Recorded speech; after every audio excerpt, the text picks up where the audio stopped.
The series begins with a high school girl named Ji, who stands in front of her new school. As soon as she enters, she notices that all the students there seem wealthy. She is excited about her new school because it looks grand and luxurious. She tells herself that this is a fresh start for her, and she is determined not to cause any trouble.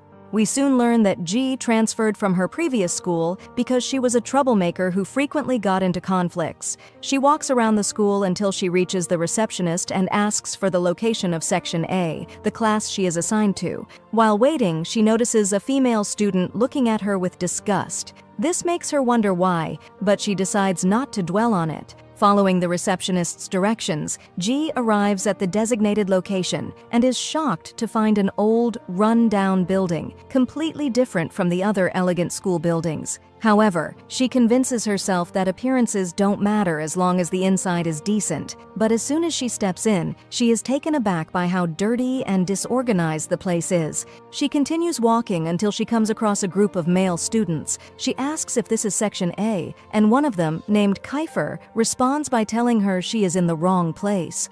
Ji insists that the receptionist directed her there, but Kiefer rudely tells her to leave immediately. Frustrated by his attitude, she walks away, thinking to herself how much she wanted to shove the lollipop she was holding down his throat. However, she calms herself and heads toward another building, which looks clean and well-maintained.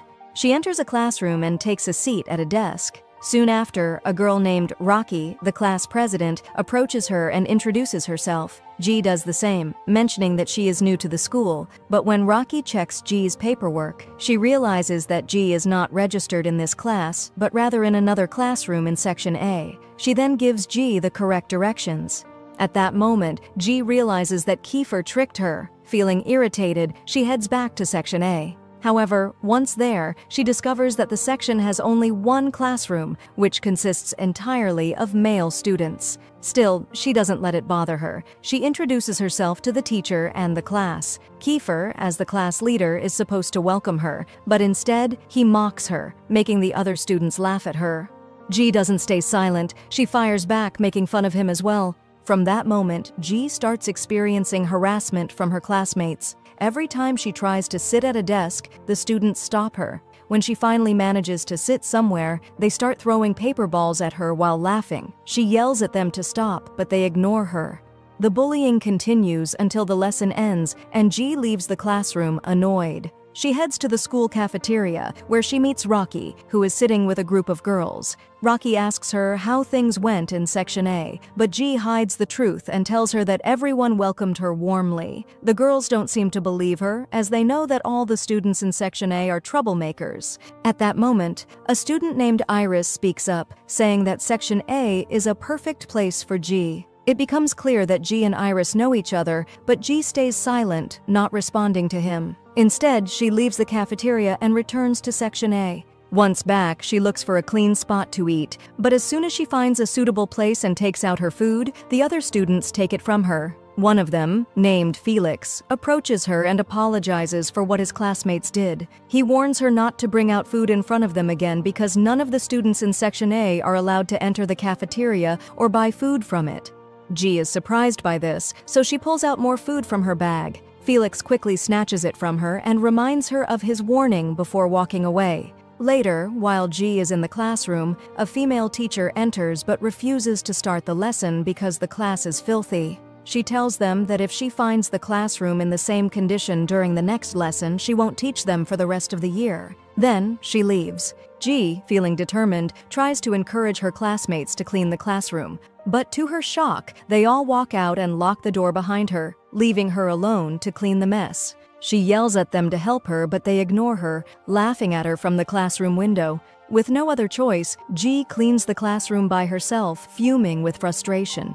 At the end of her first day, she returns home, where we learn that she lives with her uncle's wife. When her aunt asks her about her first day at the new school, Ji hides everything that happened and tells her it was a great day. Her aunt then reminds her of the promise she made, and Ji reassures her that she hasn't forgotten. She will not cause trouble with anyone. The next day at school, Ji is surprised when Kiefer hands her a piece of paper with a list of food items that he and the other students like, instructing her to buy them from the cafeteria. Ji refuses, telling him that she is not their servant. Kiefer responds by saying that he doesn't like having her in the class, and if she wants to stay, she must obey his orders. G gets angry and firmly tells Kiefer that she won't do what he asked. She also bluntly tells him that from the first moment she saw him, she wanted to punch him. Of course, Kiefer doesn't like her attitude and is about to start a fight with her, but their teacher enters the classroom, interrupting them. During lunchtime, a student named Yuri arrives, and all the boys rush toward him because he has brought plenty of food for them.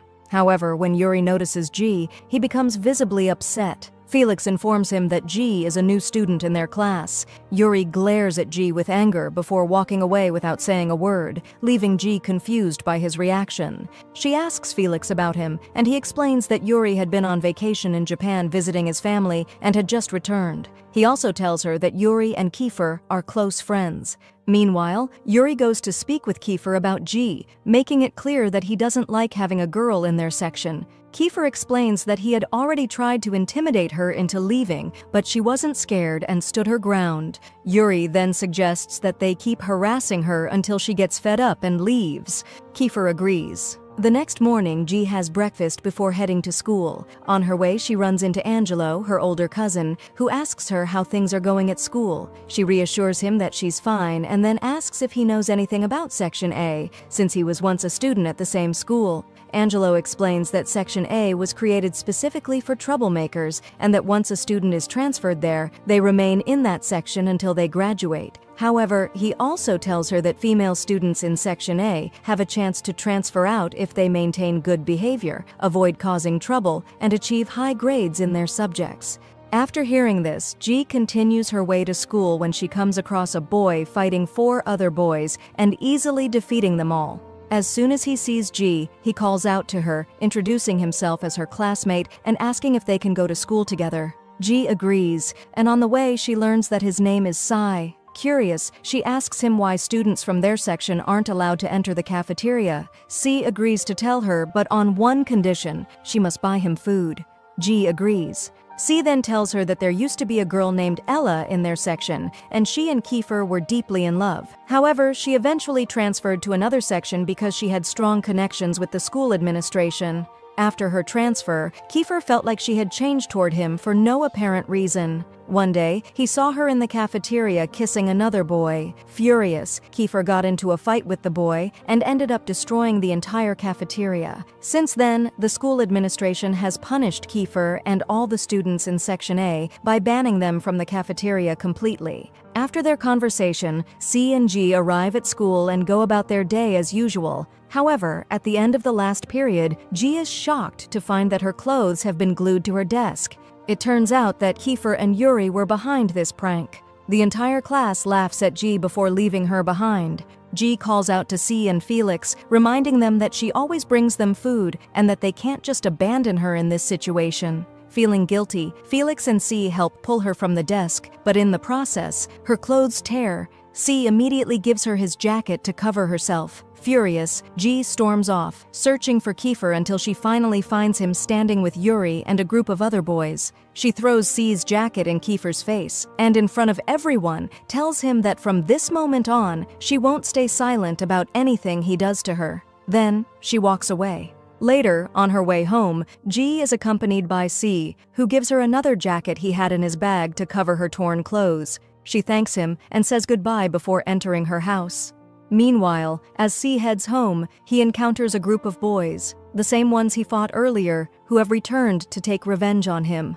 At home, G sits down for dinner, where Iris is also present. It is revealed that Iris is actually G's younger cousin, but he clearly resents her presence in their household. Angelo notices this and gets upset when he realizes that Iris isn't giving G a ride to school in his car. He then tells him that starting the next day, he must take G to school and ensure that she is safe from any harm. The following morning, Iris follows Angelo's orders and drives G to school. When G arrives at her classroom, Kiefer once again hands her the same paper with a list of food items, along with money, expecting her to buy food for him and his friends. G snaps at him, telling him that she isn't obligated to do anything for him. She makes it clear that she is only getting the food for her friends, not for him.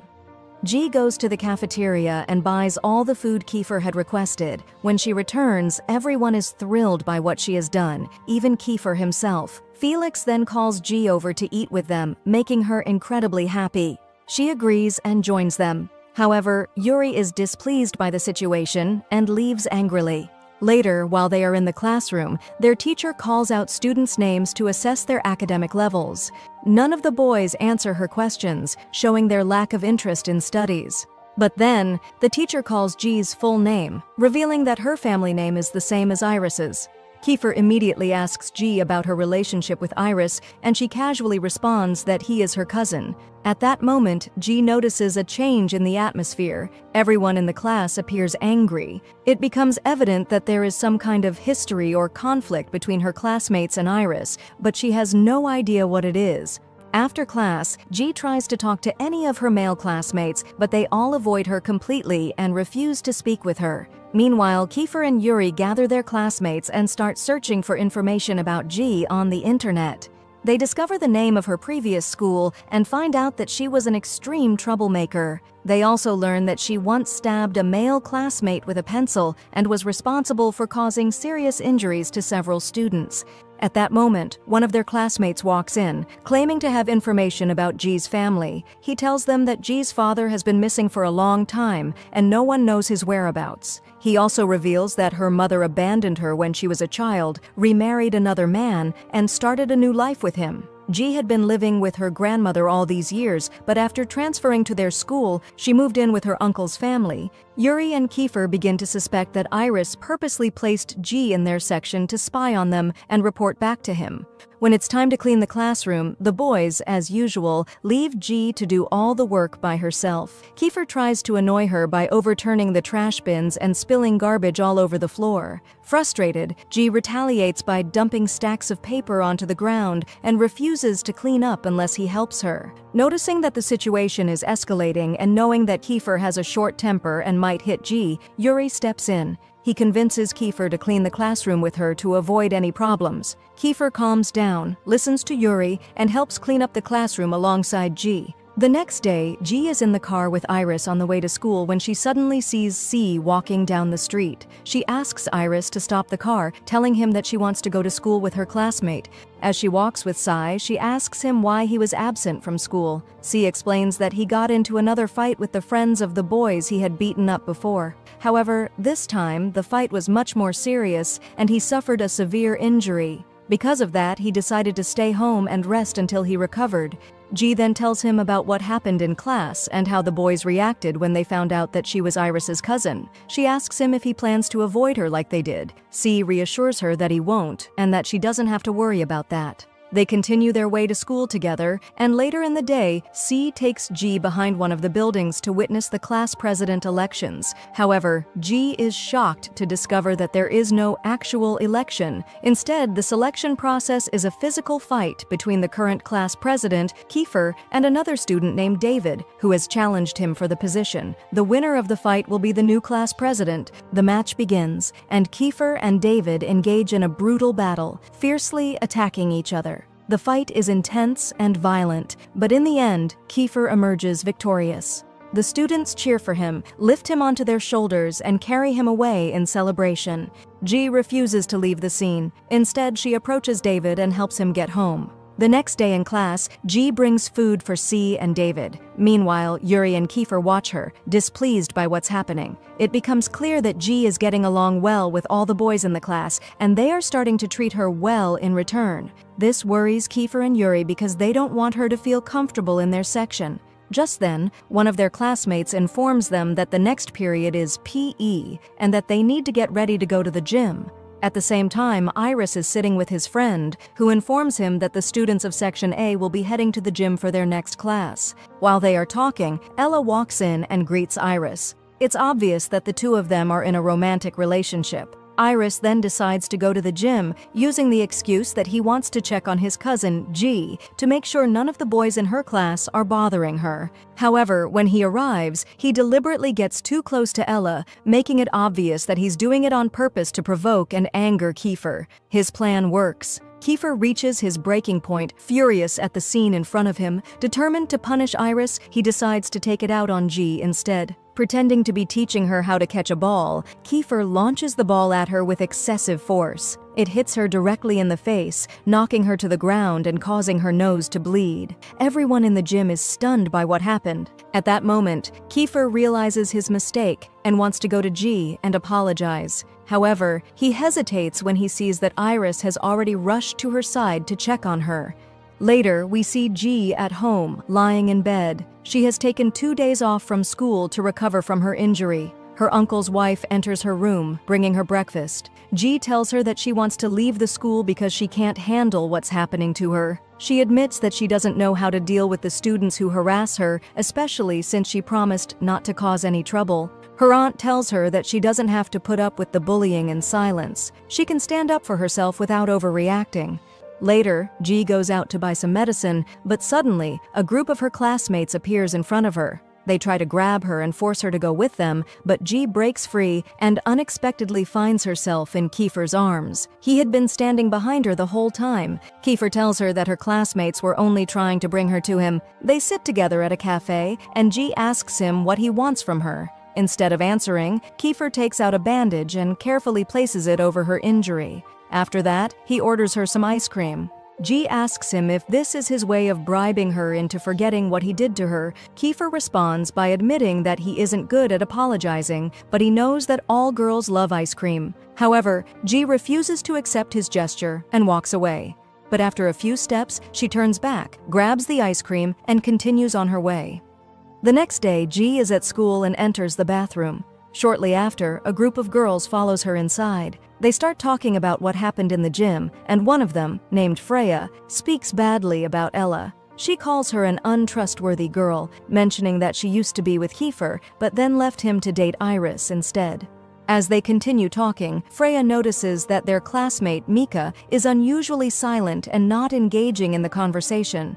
When Freya asks her why she's so quiet, Mika responds by saying that she thinks Ella is actually a good person and not as bad as Freya claims. Freya doesn't like Mika's response at all, but she quickly shifts the topic to G. She questions why the boys are paying attention to her, saying that she sees no reason for it, especially since G isn't even pretty. G, who had been listening to the entire conversation, gets furious when she hears Freya insulting her. She storms out of the bathroom, stands in front of Freya without saying a word, and splashes water on her. Then, G runs out, heading towards Section A. Freya and her friends immediately chase after her and catch up with her in front of Section A. At that moment, all the boys from Section A step outside to see what's happening. Additionally, Freya's male friends arrive at the scene, as well as Ella and Iris, who stand at a distance, watching the situation unfold. Freya, still humiliated, declares that G was bold enough to splash water on her and must be punished for it. However, Iris intervenes, telling Freya that G is his cousin. G, feeling victorious, stands confidently in front of Freya, assuming that Iris will defend her. But to her shock, Iris continues speaking and says that he won't defend G if she was in the wrong. Freya, now feeling smug, begins explaining the student hierarchy at their school to G. She tells her that the school is divided into 5 categories.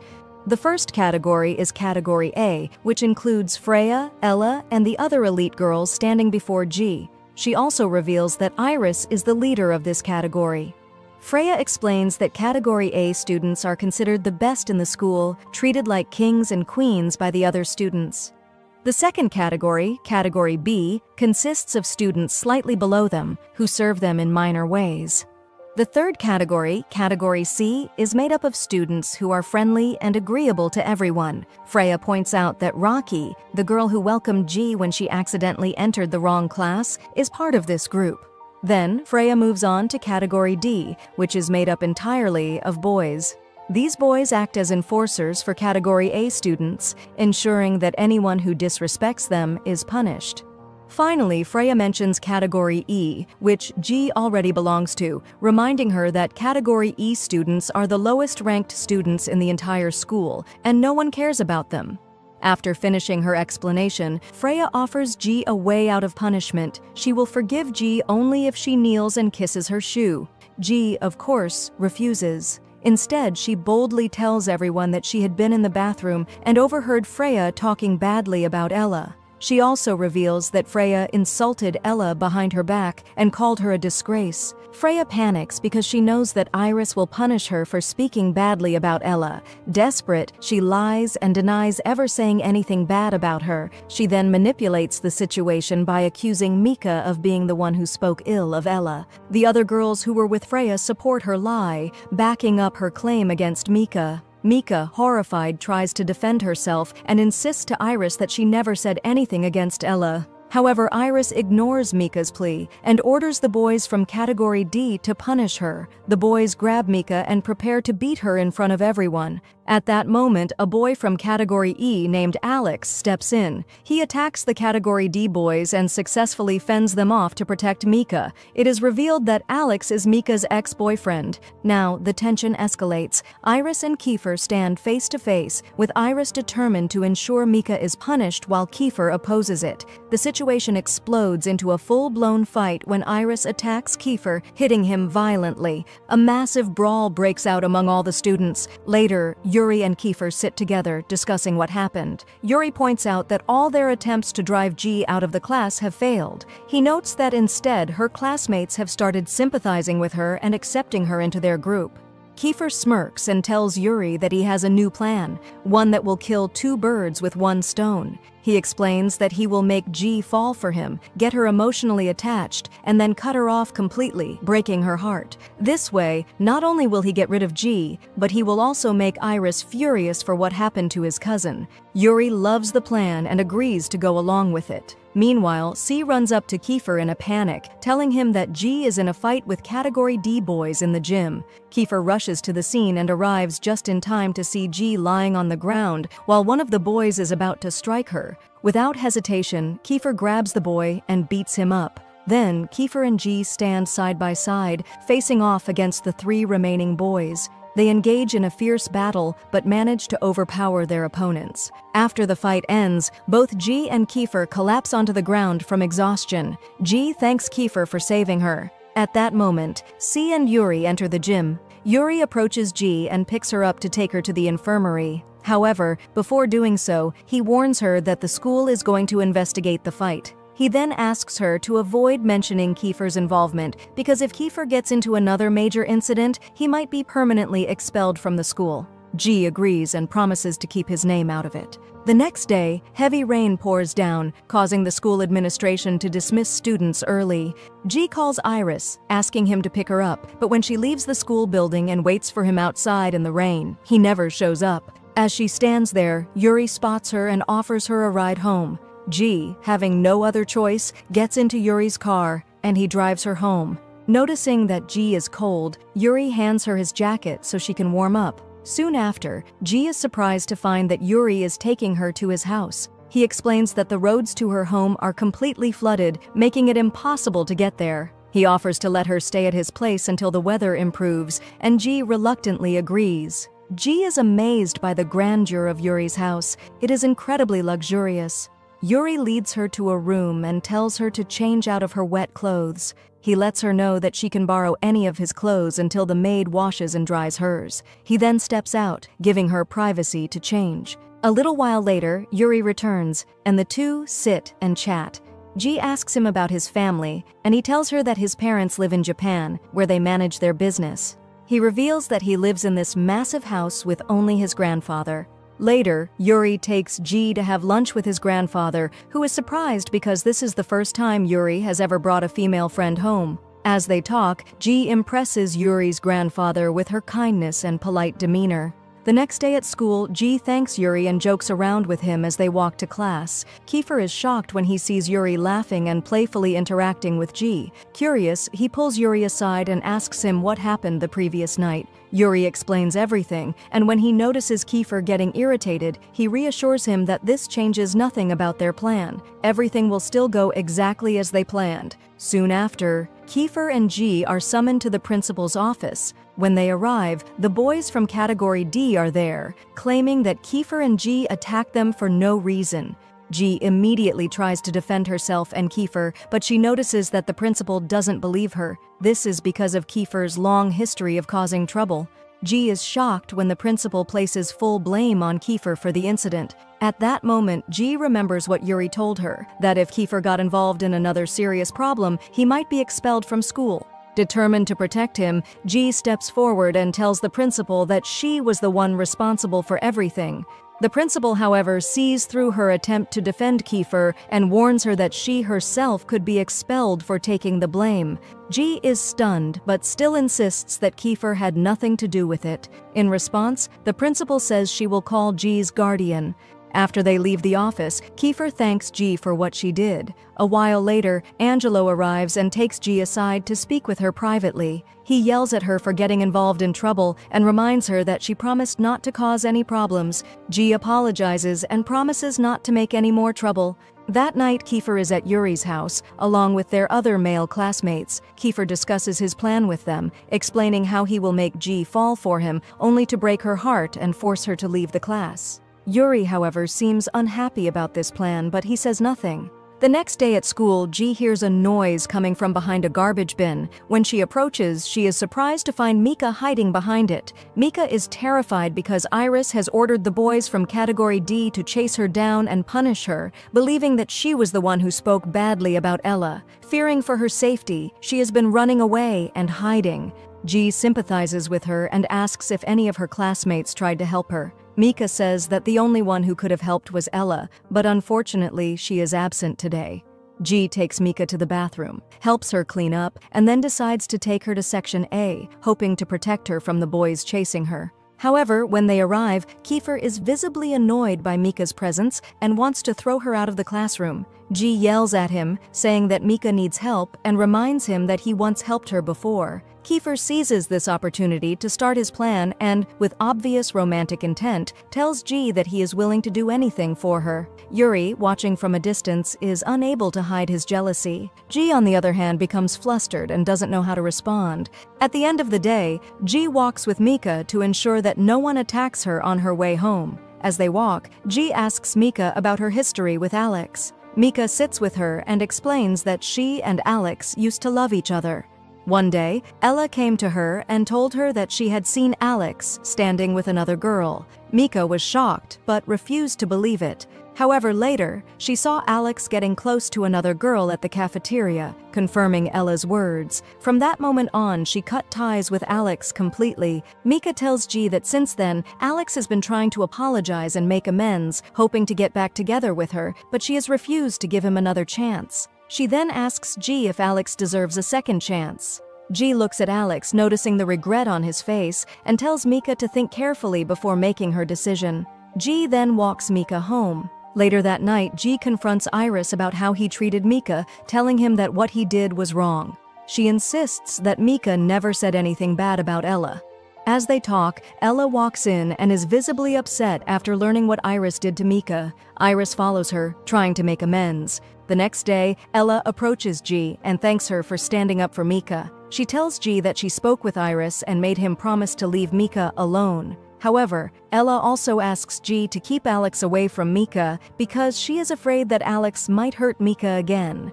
Ji refuses, saying that she has no right to interfere in Mika and Alex's relationship. It is up to them to decide their own future.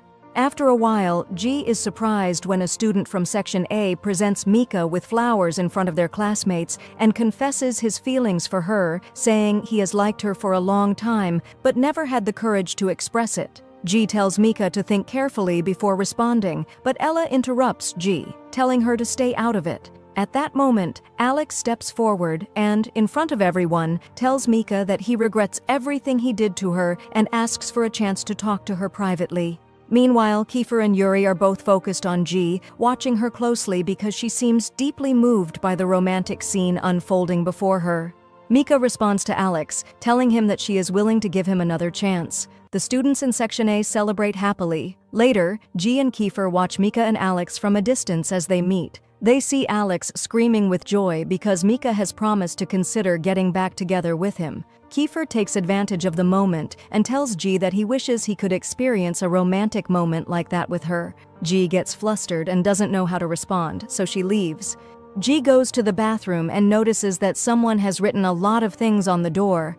An idea suddenly comes to her, and she immediately puts her plan into action. She goes to C and David and tells them that she placed her phone in the girls' bathroom, showing them a video she recorded. The footage captures Freya insulting Ella, giving G solid evidence against her. Later that day, when G returns home, she shows the video to Iris and demands that he punish Freya for what she did. However, G is shocked when Iris refuses, telling her that he knows she is just trying to use him to take revenge on Freya, and he won't allow that. He then walks away, leaving G feeling frustrated because her plan has failed. The next morning, G rides her bicycle to school when a boy in a car stops her to ask for directions. She gives him directions, and he thanks her before driving off. Just then, Yuri arrives and asks her about the boy. G tells him that he was just lost and needed help finding his way. They both continue on to school. At school, Mika approaches G and thanks her for helping her make the right decision. She hands G a letter and asks her to deliver it to Alex.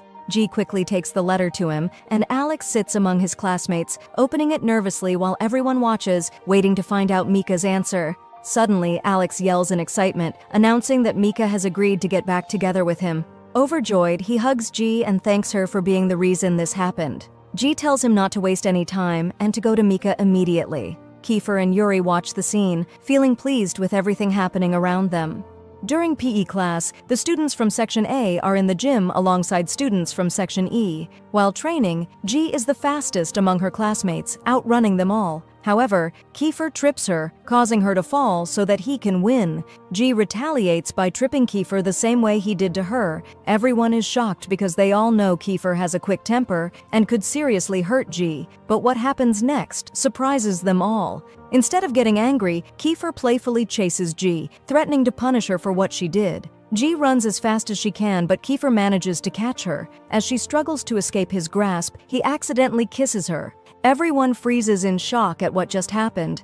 Iris immediately steps in, claiming he is protecting G from Kiefer. However, Kiefer stops him, saying that it was just a joke and that G didn't mind. Iris, however, grabs G's wrist and tries to pull her away from Kiefer. Kiefer then grabs her other wrist, refusing to let go, and the two of them start pulling her back and forth until Kiefer forcefully pulls G toward him and kisses her in front of everyone. Later, Kiefer is seen sitting in the classroom with his classmates, holding an ice pack over his face. It is revealed that G punched him after he kissed her. The next day at school, G sees a couple standing together, getting close to each other. She suddenly spaces out, recalling what happened with Kiefer the day before. She can't wrap her head around the idea that Kiefer might actually have feelings for her. Snapping back to reality, she starts hitting herself lightly on the head, trying to shake the thoughts away. C notices her and asks if she's okay. G tells him that she's fine, but as she talks, she suddenly feels weak, so she leaves and goes to the bathroom to wash her face. Inside the bathroom, Rocky enters and immediately notices that G looks feverish. She asks if G has gone to the infirmary or taken any medicine. G tells her that she doesn't need any medicine and that she will be fine. She also mentions that she can't go to the infirmary because she has an important exam today. Rocky then tells G that she has wanted to talk to her for a while, especially since the fight with Freya. G says she is still upset about what happened. Rocky warns G that Freya won't leave her alone and will try to take revenge in any way she can.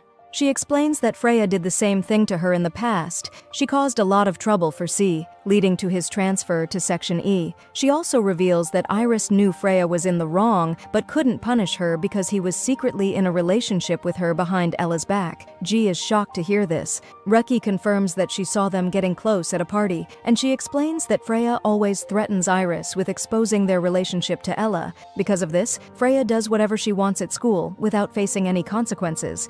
G then asks Rocky about her past with Sai. Rocky tells her that she and C used to love each other, but when Freya found out, she became jealous because she also liked C. From then on, Freya constantly fought with Rocky and caused her problems. When C intervened to defend Rocky, Freya framed him for theft, ruining his reputation and making the school administration transfer him to Section E. G returns to her classroom feeling upset about everything she has learned. Meanwhile, her condition worsens, and she becomes too weak to keep her head up. She sits between Yuri and Kiefer, struggling to stay awake. When the teacher arrives and hands out the exam papers, G is completely exhausted and unable to focus. Eventually, she falls asleep at her desk. After some time, her classmates wake her up. The moment she opens her eyes, she panics, realizing that she has slept through the exam and hasn't answered a single question. She becomes terrified that she will fail and embarrass herself in front of her family. The next day, G stands in front of the bulletin board where the exam results are posted. She is completely stunned when she sees that she has received a high score. Unable to believe it, she wonders if she is still hallucinating from her illness. She looks at Kiefer and finds him smirking at her. That's when she realizes that he saw her struggling during the exam and secretly filled out her test for her. G is even more surprised when she looks back at the exam results and sees that Kiefer and Yuri both scored extremely high. She can't understand why such intelligent students would still be in Section E. The next day, G enters the classroom and finds C sitting alone. He tells her that he's hungry and wants food. He then takes out flour and an egg from his locker and asks G to make him pancakes. G tells him she needs kitchen tools, but C surprises her by revealing that there are cooking utensils stored in the classroom. G takes them out and starts making pancakes. Her classmates gather around her, excited and happy about what she's doing. Yuri and Kiefer arrive and are surprised to see G cooking. Kiefer tells her that whoever becomes her boyfriend will be very lucky and says that he wishes it could be him. G is flattered by his words and gets so caught up in the moment that she forgets about the pancake on the stove and it burns. She yells at Kiefer, blaming him for distracting her. Kiefer leaves the classroom and Yuri steps in to help G with the pancakes. During the break, C is sitting alone with a handbag on his lap. When G sees him, she asks whose bag it is. C tells her that it belongs to a girl named Melda, who left it with him while she went to the bathroom. But when Melda returns, she gets angry at Sai for holding her bag. She then brings one of her male classmates over, points at Sai, and accuses him of stealing money from her bag. C denies it, but the boy doesn't believe him and starts a fight. G steps in to defend C, pushing the other boy away and telling Melda that she was the one who gave her bag to C for safekeeping. Melda, however, denies this and insists that C is lying. A crowd gathers around them. C keeps trying to defend himself, but no one believes him, especially the students from Section A, since C has a history of theft. Freya speaks up, but G immediately cuts her off, telling her that she's the last person who should be talking about this. G then exposes Freya, saying that she knows she has falsely accused C of stealing many times before. A student from Section A steps in and asks Melda how much money she lost. As soon as she states the amount, he pulls out the exact sum from his pocket and hands it to her. He then turns to C and congratulates him in front of everyone, sarcastically telling him that he doesn't need to steal since his family is rich. G loses her temper, furious at the injustice C is facing. She wants to fight the students from Section A, knowing that they framed C. However, Yuri grabs her and takes her back to the classroom. He tells her to confirm the truth with Sai before starting a fight. G stands in front of C and asks him if he really stole the money. C insists that he didn't and that he's being set up. G and her classmates believe him and sympathize with him. Meanwhile, at home, Iris is with Ella.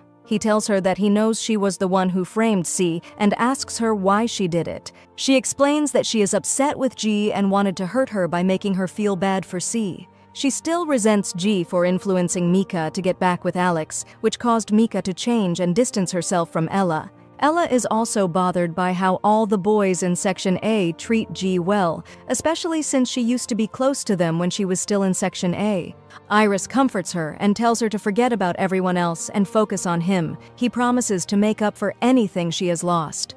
The next day, G speaks with Kiefer and asks him for money. She wants to settle the embarrassing situation Sai was put in. Kiefer warns her against it, but she insists, so he gives her the money she asked for. G then goes to the student who paid off Melda and throws the money in his face, telling him that C is not a thief. She then loudly declares in front of everyone that she was the one who stole the money from Melda's bag. Iris approaches G and tells her that he understands she's trying to protect Sai, but he never expected her to take the blame for him. Freya seizes the opportunity and records G's confession, posting the video online. When G returns to the classroom, she finds her classmates upset. She is shocked when they show her the video that Freya uploaded, in which G is seen admitting that she stole the money. C feels guilty that G got herself into trouble because of him, but G tells him that she doesn't mind as long as it clears his name.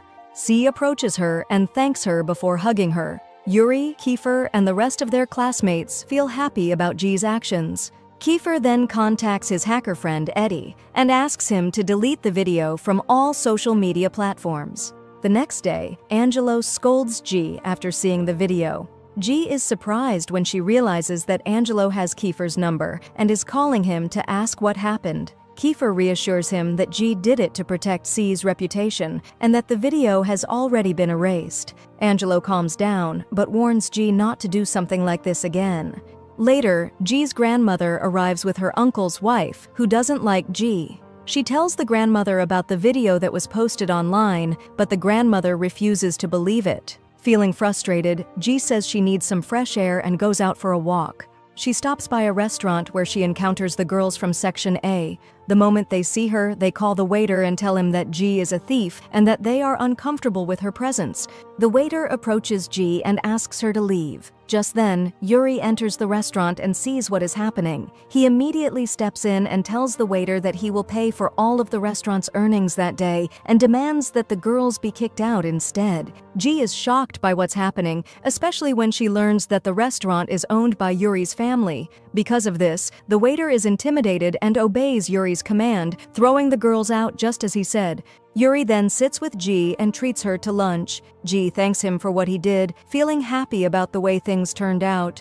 However, the moment is interrupted when Kiefer arrives in his car. His expression darkens when he sees G sitting with Yuri, laughing and having fun. We see that the love triangle was about to start early. Jay is telling Yuri about her life story and her relationship with her family. Yuri then shares his own background, revealing that he has a younger sister and lives with his parents in Japan. Yuri keeps glancing at Jay and admiring her as she eats. When she notices, he tries to brush it off. He asks her if she's the one helping CN, and she tells him that CN is like a brother to her, which makes him feel at ease. He then asks if she's ever been in a relationship before, and she shares that she's been in 2. The first guy turned out to be a jerk, so she broke up with him, while the second was seriously ill and ended up in a coma, which led to their breakup. Yuri thinks to himself, I think I'm starting to like her, but I can't do that because Kiefer will be mad at me. He's standing outside, ready to storm in and drag me out by my red hair. Kiefer calls his friends and leaves to meet them, while Jay asks Yuri if he's ever been in love. Yuri tells her that he had a one-sided crush. She teases him, saying, "What? On the school's most popular girl? Don't feel bad?" Yuri reassures her that he's moved on, and Jay laughs, joking that he's behind her. He gets startled, but then laughs at her playful attitude. She tells him she needs to leave because she left her bike outside. Yuri offers to spend the day with her and take her home afterward, and she agrees. Meanwhile, Kiefer is in a terrible mood and wants to pick a fight with anyone. The situation escalates when they find out that the genius hacker couldn't break into the school's system or hack the cameras to find out who stole the money. This makes them think CN might not be such a great hacker after all, and that he's been outdone by kids. Someone suggests checking the cameras at the school itself, but Kiefer shoots down the idea, saying, "Are you stupid? We're from the security department. If we get caught, we'll get a beating." He cancels that plan and orders them to proceed with a second plan, which remains a mystery. Suddenly, someone asks about Yuri, and Kiefer loses his temper, saying, "Am I not enough for you?" He then decides to punish them by making them play basketball with him. Meanwhile, Yuri is the sweet one who offers to take Jay home on her bike. Jay is annoyed because she thought he'd take her home by car. She gets nervous about falling and grabs onto him, placing her hands on his stomach. He laughs and begs her to remove them because it tickles him. She moves her hands to his shoulder, but the bike loses balance, causing her to fall and get injured. Yuri, on the other hand, remains unharmed. He takes out his handkerchief and ties it around her leg, helping her stand and seating her on the bike while he walks beside her to support her. When they reach her house, he carries her inside, pretending she's exhausted. From their misfortune, Jay's grandmother arrives home and sees them. She scolds Yuri, saying, "Put her down, son. You're embarrassing us in front of the neighbors." He insists that he'll stay to help. She then tells him to come inside and sit on the couch. Yuri takes the first aid kit and insists on treating Jay's injury himself. Jay clings to her grandmother because of the pain, but Yuri's gentle touch feels soothing, and she barely notices the pain until he finishes. Jay's grandmother, who's observant, notices that they make a good pair. She asks, "Are you her boyfriend?" Jay quickly denies it, but the grandmother insists that they seem like they're dating. Yuri gets embarrassed, his face turning as red as his hair. Jay explains that they're just classmates, but the grandmother insists that Yuri stay and spend the day with them. Iris, who's not a fan of this, tries to kick him out, but the grandmother is persistent and insists that he stay for dinner. When Iris objects again, the grandmother grabs him by the ear and tells him to behave, warning him not to cause trouble. Everyone standing around gets scared because they know not to mess with her. During dinner, the grandmother interrogates Yuri about his family and is pleased to learn that his family is Japanese and lives there. She asks him to say a few words in Japanese to show off her skills, and she seems pleased to learn that Yuri comes from a wealthy family. Meanwhile, Iris still doesn't like him and asks Jay to kick him out after dinner. She ignores him and leaves him barking like a dog, while Yuri takes the peas from her plate because he loves them. In return, she takes the potatoes, and it's like they're sharing a mutual understanding. The grandmother notices all of this silently and comments that Jay should learn to cook what Yuri likes because you two seem like you're going to get married. I can sense there's something between you. The problem, my friends, is that Yuri is glowing and feels like the grandmother really understands things. Suddenly, Jay receives a message from Kiefer, but she ignores it and stays focused on Yuri. After they finish eating, Jay walks Yuri out. We notice that his car arrived to pick him up, and they laugh together. Yuri feels happy when she tells him, "Good night." He stands there, looking like hearts and fireworks are going off, and honestly, she reminds me of Suho from True Beauty. If anyone else sees the resemblance, comment below because I don't want to feel like I'm the only one. After Yuri leaves, Jay remembers Kiefer's message and opens it, discovering that they've changed the plan. The next day at school, Jay is surprised when one of Kiefer's crew stops her from entering the classroom. But our girl, like a pro, distracts him with food, sneaks past him, and sees that they've cornered the girl with the backpack and are beating up her boyfriend, trying to make him confess. Jay yells at Kiefer and tells him to stop because they're not going to get a confession this way, and if the school finds out, there will be big trouble. She insists that kindness works better in situations like this. Sure enough, after they release the girl, she checks on her boyfriend and eventually says she'll confess. But before she can speak, fear stops her. Jay is ready to pull her hair out, but the guys hold her back and say, "Not everything works with kindness."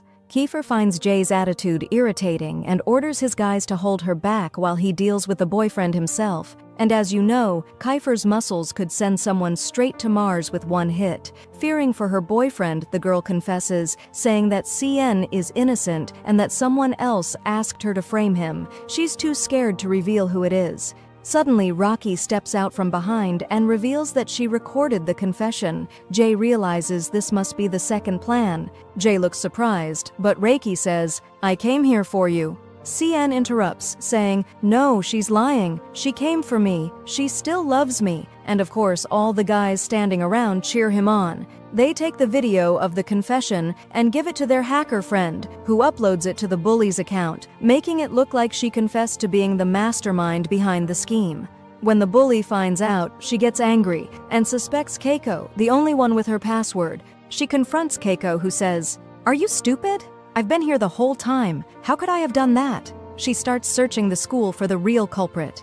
Meanwhile, Kiefer calmly tells Jay, "I solved the problem with CN, so you should thank me." When she refuses, he tells her to pay him for his work. When she refuses again, he says, "Then I want something else," giving her a sly look. Jay stands her ground, thinking, "No way. There's nothing more valuable than honor." Kiefer laughs and says, "Seriously? You think I'd look at you like that? I was talking about the food in your bag." He then gives her 3 options.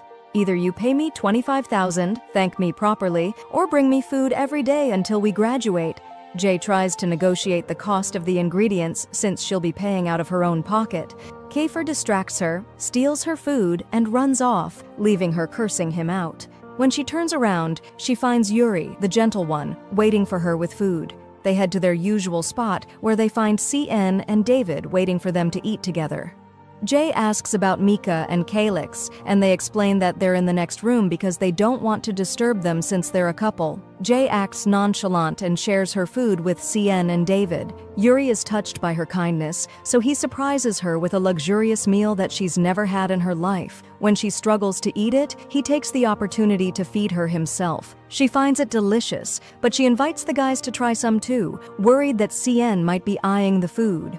The guys suddenly ask her, if Kiefer and Eris fought, who would you side with? Jay feels conflicted, but Yuri tells her to eat and think about it later because her answer is important. The next day, as Jay heads to school, a new guy with blue eyes and perfect English offers her a ride because she's carrying a lot of stuff. She refuses, thinking, just because he's handsome and speaks English fluently doesn't mean I should agree. Right after, Yuri arrives in his fancy car and offers her a ride instead. She accepts and, during the ride, asks him how he happened to pass by her street when he doesn't live there. Clearly he came for her, but he lies, saying he was running an errand. He offers to help her carry her things, but she refuses, saying, no way, this food is for that fool Kiefer. Just then, Kiefer shows up, steals the bag, and runs into the classroom. There's no need to explain what happens next. When the hungry guys find food, they raid it immediately. Jay gets angry and starts cursing at Kiefer, blaming him for everything. She sits down when the teacher enters the class and announces that the school festival is coming up and everyone needs to prepare. Jay is confused, so they explain that it's a week-long celebration filled with activities, games, and even beauty contests. Of course, the school bully has been winning the contest every year. Each department has a responsibility, and Kiefer's group is assigned to guard and clean the place. Because of this, Kiefer refuses to participate in the festival, feeling that it's humiliating to be seen as servants for other departments. But Jay disagrees and wants to participate to bring something new to the festival. Kiefer protests, and they argue. The class ends up divided. Some side with Kiefer because they're scared of him and agree with his logic, while others side with Jay, tempted by the promise of lots of food at the festival and the possibility of meeting beautiful girls. The teacher steps in and tells them to calm down, work out an agreement, and let him know their decision. During the break, Jay walks with CN, who suggests they have lunch together alone. Jay, realizing he's being flirty, gets annoyed and calls Yuri instead. She tells Yuri she'll join him and the others shortly, then takes Kiefer's lunchbox to give it back to him. Kiefer is obviously jealous and doesn't want her to leave. He orders her to eat lunch there with him, and when she refuses, he calls the rest of the group over and makes them eat there too, forcing Jay to stay. Fortunately for Jay, she ends up sitting next to Yuri. The rest of the group looks on hungrily, wanting to steal food, but Kiefer warns them that from now on, stealing food is banned. Everyone has to bring their own. Kiefer then sits between Jay and Yuri, thinking it'll make Jay focus on him, but she completely ignores him, feeling sorry for the rest of the guys who don't have food. Jay suggests cooking food for everyone since there's a kitchen nearby, but Kiefer yells at her not to touch the equipment because it belongs to one of their friends. The surprise is that the owner is a boy named Eamon, who can't attend school because he works at his father's restaurant. Unfortunately, his family is in debt because his mother spends all the money they earn recklessly. Jay feels bad for Eamon and tells her friends that they should visit him. Kiefer warns her not to interfere in people's lives, but the rest of the group insists on going, so he has no choice but to go along with it. When they arrive at the restaurant, they notice that the place is empty. Eamon explains that he plans to quit school because if he doesn't pay off the debt soon, the restaurant will be shut down. Jay suggests that they work there to help improve the restaurant's income, and they agree not to take any pay. Once they start working, the number of customers increases dramatically thanks to Yuri's popularity. Despite this, Yuri keeps scowling at the customers until Jay pulls him aside and says, "Smile a little, your smile is charming." He listens to her, and as soon as he smiles, the customers cheer in excitement. The girls' reactions are relatable and hilarious. Kiefer starts to get jealous, feeling like Yuri is stealing the spotlight and Jay's attention. The rivalry escalates, and both of them try to outdo each other. Yuri starts taking selfies with customers, so Kiefer raises the stakes by letting customers touch his muscles. The situation gets out of control. Everyone's losing their minds, wondering where manners and decency went. Jay stands there happily, watching as Yuri shows off his muscles to the customers. The girls in the restaurant are losing their minds, and Yuri has muscles that no one seems able to ignore. Kiefer can't stand being outdone, and the competition continues until nighttime. Suddenly, Kiefer burns his hand on some hot food. Jay is standing next to him, so she tells him to rest and brings him the first aid kit. She takes care of his burn, and Kiefer starts melting, his face practically turning into a heart. After a moment, he snaps out of it and blames her, saying, "This wouldn't have happened if we hadn't come here." Jay thanks him for everything he did today, including helping CN. The atmosphere calms down, but then Aris, Keela, the bully, and their group show up at the restaurant, gathering together with a suspicious look in their eyes. The group was standing around facing each other, almost like a standoff between turkeys, and we thought a showdown was about to happen. But nothing happened because the bully just said, "Take it easy, guys." Then she called the heroes to order food, and we noticed that Yuri wasn't fond of them. Before he could reach out, he ran inside to avoid any problems. Kiefer tried to keep things calm to prevent anything from happening. Outside, the bully mocked Jay, saying, "If you're working as a waitress, it suits you." Her friend also mocked Kiefer, saying, "Aren't you from a rich family? What's with this downfall? You look like you're struggling." Jay didn't stay silent, letting them know that they worked hard and weren't spoiled like them. She also called Mika over to irritate the bully, showing her that her friend was working with them. She asked Micah and Calix to take the orders, threatening that if she stayed another second, she might drag the bully by her hair. But Kiefer intervened and said, "No, I want you to take the orders." He put his hand on her shoulder and pulled her towards him, and of course our girl felt flustered, thinking, with all these muscles around me, I might faint. They started taking orders, and when it came to Kiefer's turn, Jay moved as if he were her cousin. She brushed Kiefer's hand aside, acting like he hadn't noticed her from earlier. Kiefer decided to tease her back, saying, "What would you like, my love? What do you want, my dear?" Kiefer stood there like a lion, unaffected. The heroes informed them that the food would arrive shortly. Suddenly, Keiko received a message from someone named Rome, but he ignored it. Meanwhile, Kiefer and Calix went into the kitchen. Calix mentioned that Jay and Kiefer had a strange relationship, and they seemed to dislike each other. He suggested that if they continued with their plan and something happened to Jay, Kiefer wouldn't be affected. He proposed changing the plan to remove Jay from it, and Kiefer started to consider it. During this time, Jay found Keiko asking her out. She was shocked, but he said Kiefer didn't know anything and was waiting for her answer. Then David entered, yelling at Keiko for acting cold towards her. It seemed like there was tension between them. Jay tried to control the situation by pulling David aside, pretending there was work to be done. Keiko watched her and said, "I'm still waiting for your answer, beautiful." When she and David went inside, he exposed her in front of everyone, asking, "Are you going out with Keiko?" Everyone was shocked, especially Kiefer, who asked, "Do you like him?" She denied it, and before they could corner her any further, she ran out. Kiefer got angry and sensed that Keiko had plans for Jay, which worried him. Jay later asked Masi if there were any issues between David and Keiko. He said he didn't like gossip, but informed her that they had once been in a fight at an abandoned factory. When they arrived, David was severely injured while Keiko was holding a pipe, leaving everyone unsure if he was responsible for hurting David. At that time, David was the department head and had a policy of, "Stay out of trouble, my dear." Since he did nothing during the incident, most students thought he was a coward. When Kiefer became the leader, everyone was happy, knowing he was brave and wouldn't let things slide. Kiefer teased her about liking Keiko, and when she denied it, he jokingly asked if she liked him instead. She threatened to steal his pie, and he stuck his tongue out at her.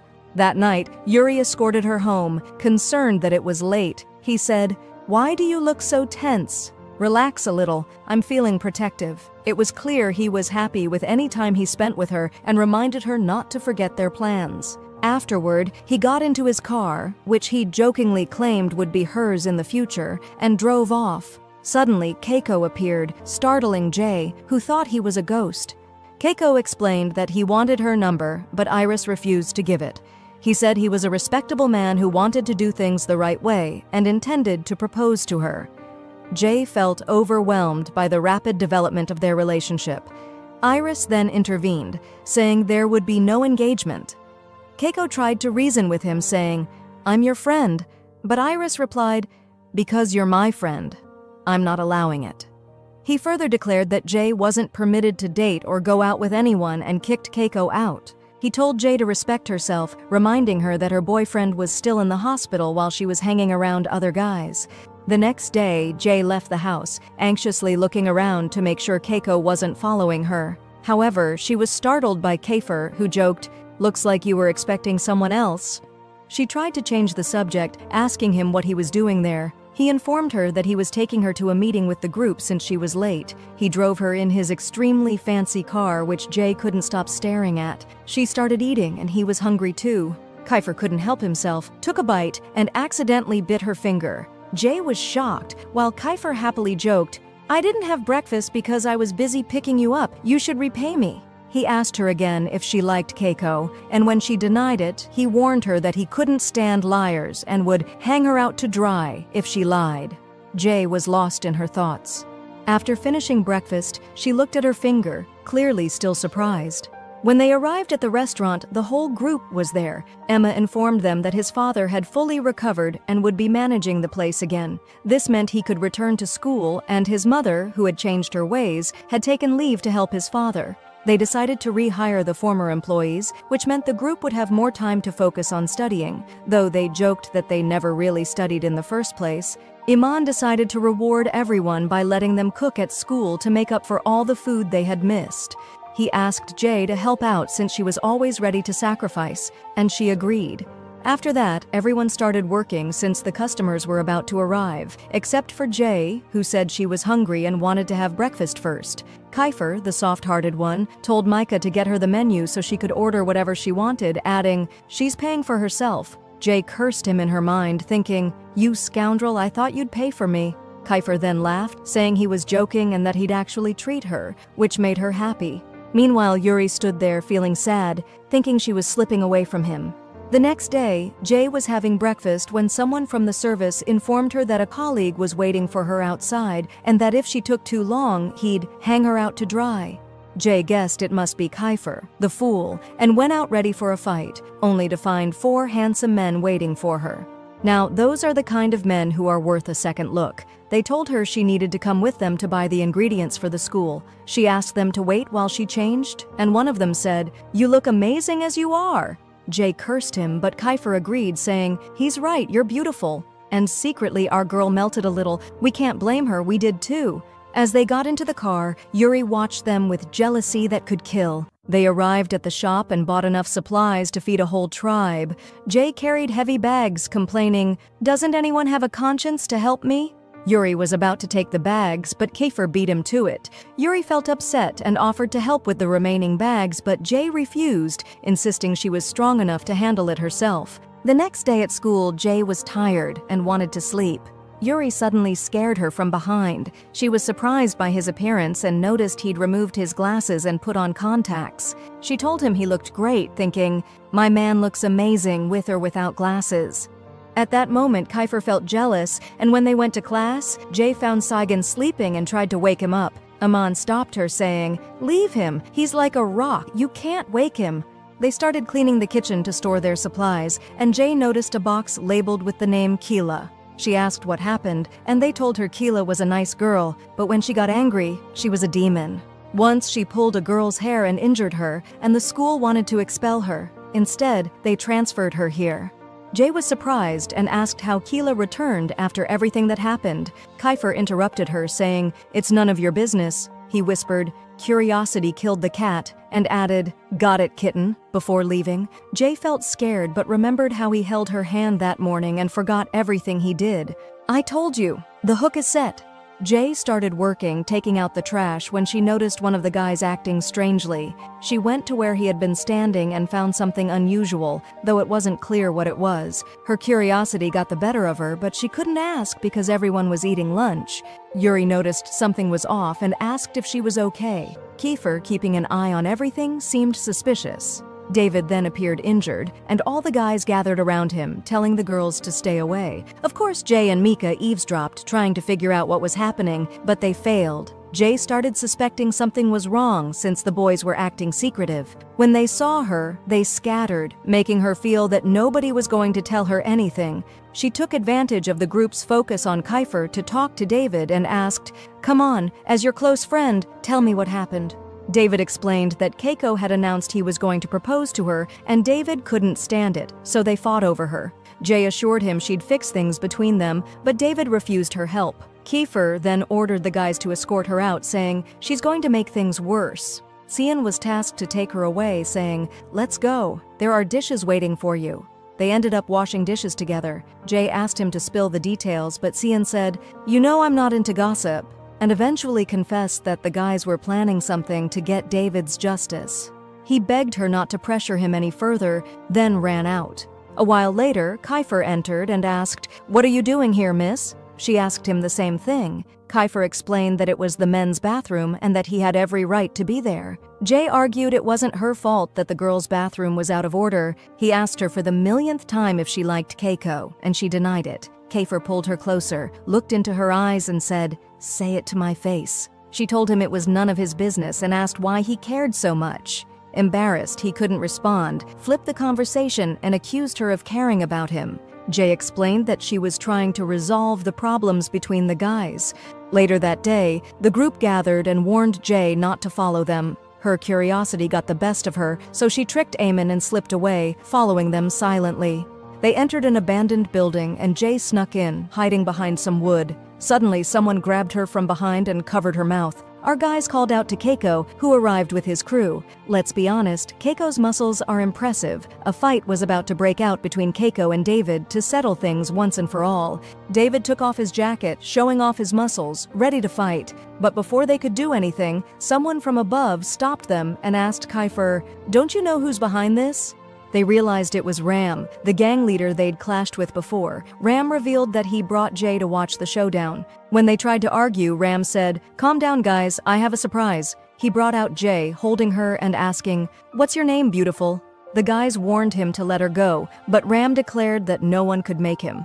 Jay headbutted him and made a run for it, jumping from above. All the guys chased after her. We see gangs who successfully kidnapping Jay. This happens when she was in a fight with Kiko's gang because she was challenging them. However, Jay retaliates and starts attacking them. She jumps toward them immediately, shocking them. At that moment, she recalls what happened and wonders if something had happened to her, as she doesn't even remember passing out. The three of them look at her as if she's crazy because they weren't even able to catch her at the time, and she could have gotten seriously hurt. Kiefer is extremely worried about her. As time passes, he checks on her immediately to make sure she's okay. They don't want her to act recklessly like that again because they were genuinely scared for her. Meanwhile, Sean seems to be lost in his own world, believing that she was flying. Jay apologizes to him, and they try to escape from the second gang's territory. They all see her as weak, which is why they target her, especially since they've fought against her before. She blames them for dragging her into this situation, and she decides to have a one-on-one talk with Keiko. Keiko is happy about this, and everyone else decides to leave them alone. Kiefer doesn't want to leave, but he does anyway, keeping an eye on them. Keiko sits beside her and tells her not to listen to what David said. Jay makes it clear that she isn't interested in any relationships at the moment, and it has nothing to do with Keiko personally. She just prefers it that way. He accepts her decision, but it makes him sad, so he quickly leaves, feeling down. Meanwhile, David insists on escorting Jay home to ensure her safety. Kiefer is still upset, but follows behind her. Jay realizes he wants to say something, so she apologizes for what happened. However, he only cares about her well-being and doesn't want her to get hurt. She wants to understand everything that's going on, including why Keiko was involved in a fight to the death. It turns out that Keiko was once the leader, but someone challenged and defeated him. Since then, he has been cautious, even using a pipe to fight back and prove himself. They don't trust Keiko or anyone who follows him.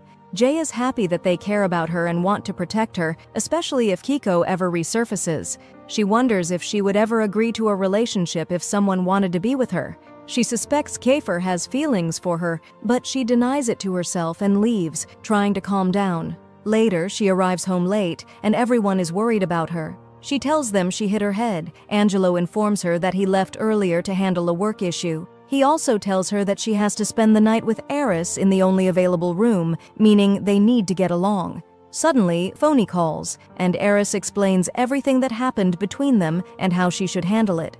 When Jay sees a pregnancy test, she assumes it belongs to her and that it might be Kiefer's child. She recalls the moment she first saw it and then learns that it actually belongs to Denzel's girlfriend, who is pregnant. Angelo confronts Kiefer about it, shocking him. They assume Jay is pregnant with Kiefer's child. This causes tension, especially between Eris and Jay, as Jay keeps making things difficult for him. Angelo doesn't want this issue to affect their family's reputation, so they try to clarify everything. Kiefer is called in, and they all gather to confirm whether Jay is actually pregnant or not.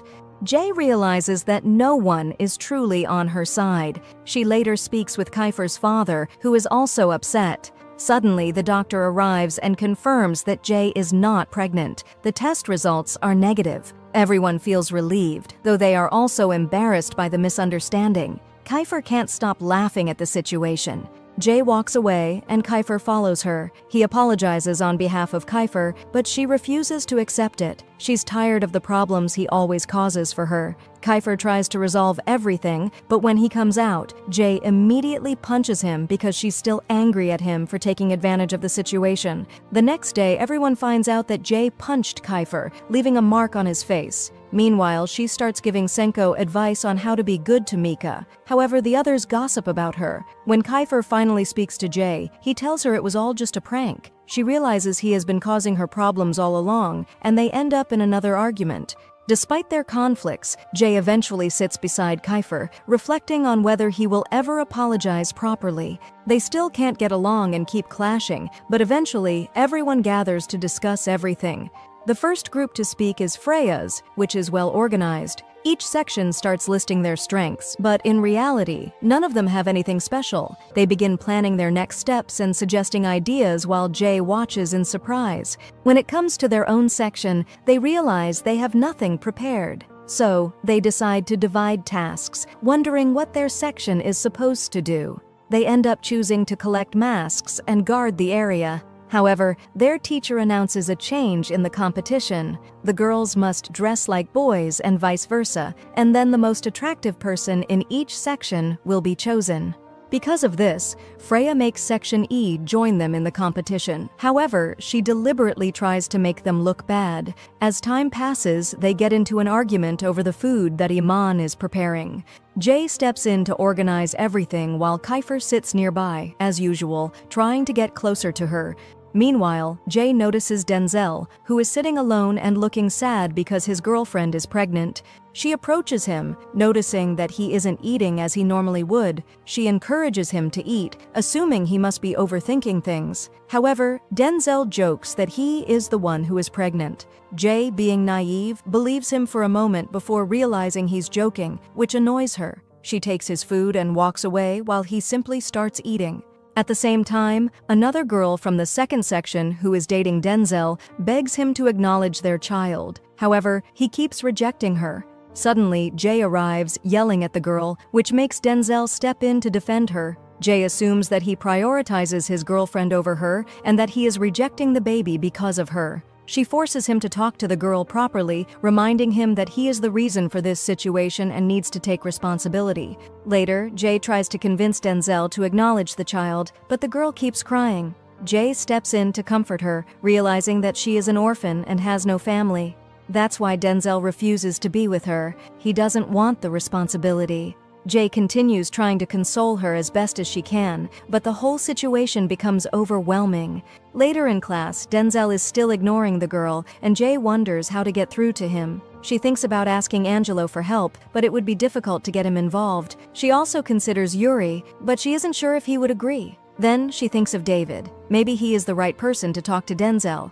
Jay immediately goes to find David and they decide to eat together. David jokingly suggests they go on a date and Sean overhears them, making a big deal out of it. No one believes it at first, but eventually they all assume it's true. Many people, especially Kiefer, seem upset about it.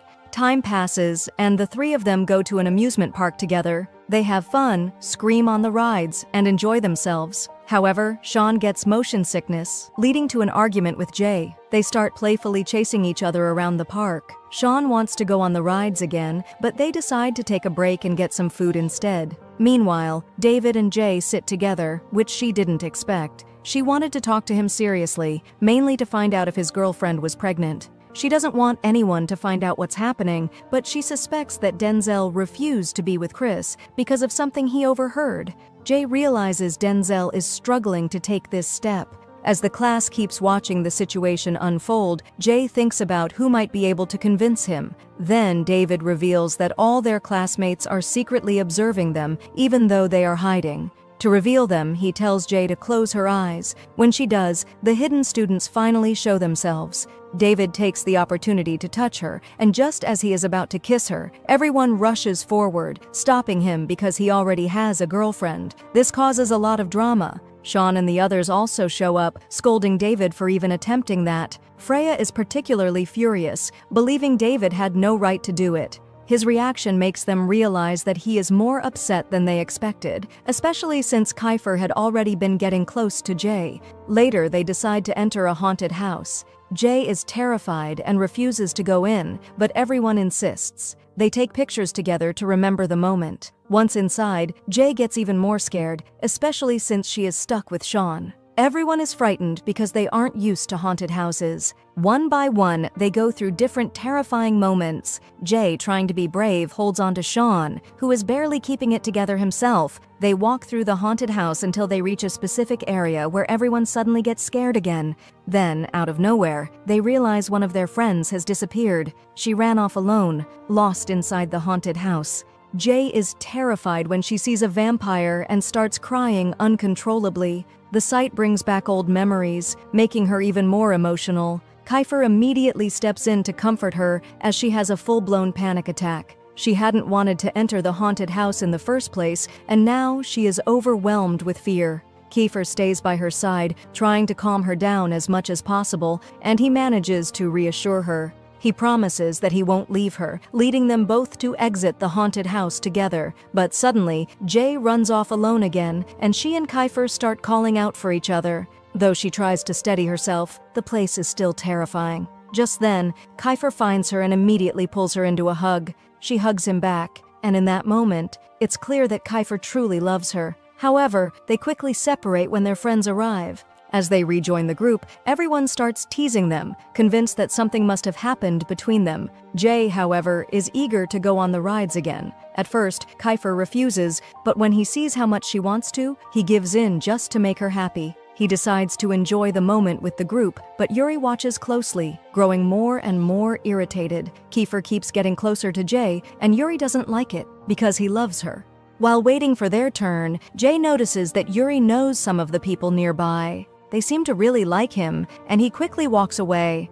Meanwhile, the new group persuades others to let them go ahead in line, which impresses Jay. She thinks they're crazy but skilled at persuasion. Kiefer, with just one charming smile, easily gets his way, proving he can manipulate situations effortlessly. They finally board the Ferris wheel, and Kiefer insists on sitting next to Jay. This upsets the others since it leaves them without a seat. The four of them ride together, and Jay starts suspecting that Yuri is here to confess to the girl he likes. However, he laughs it off as a joke. They take photos together, but Yuri grows increasingly annoyed because Kiefer is staying too close to Jay. Suddenly, the Ferris wheel stops high above the ground due to a malfunction. Jay panics and immediately clings to Kiefer, urging him to do something. They remain stuck for a while until the issue is resolved. Meanwhile, Eris calls, worried that Jay is taking too long, and asks Angelo to check on her. But before Jay can answer, Kiefer takes her phone, frustrating Eris even more. Eris already dislikes Kiefer, and this only makes things worse.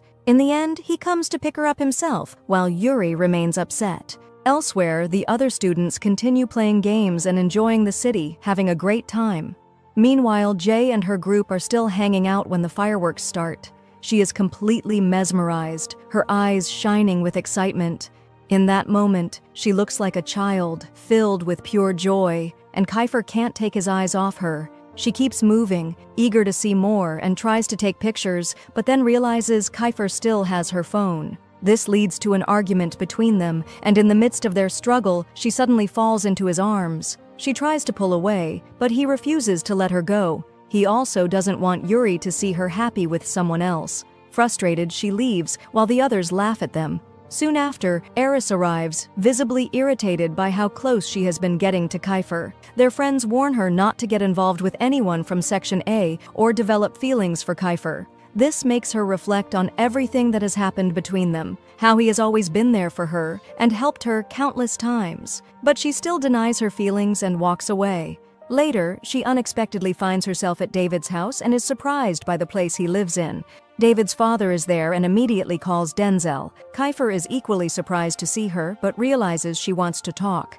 The atmosphere becomes tense, and suddenly, Denzel reveals the truth about their harsh and poor lifestyle. He explains that they work in their home to make a living, and he has always used this as an excuse to keep his distance from his girlfriend Grace.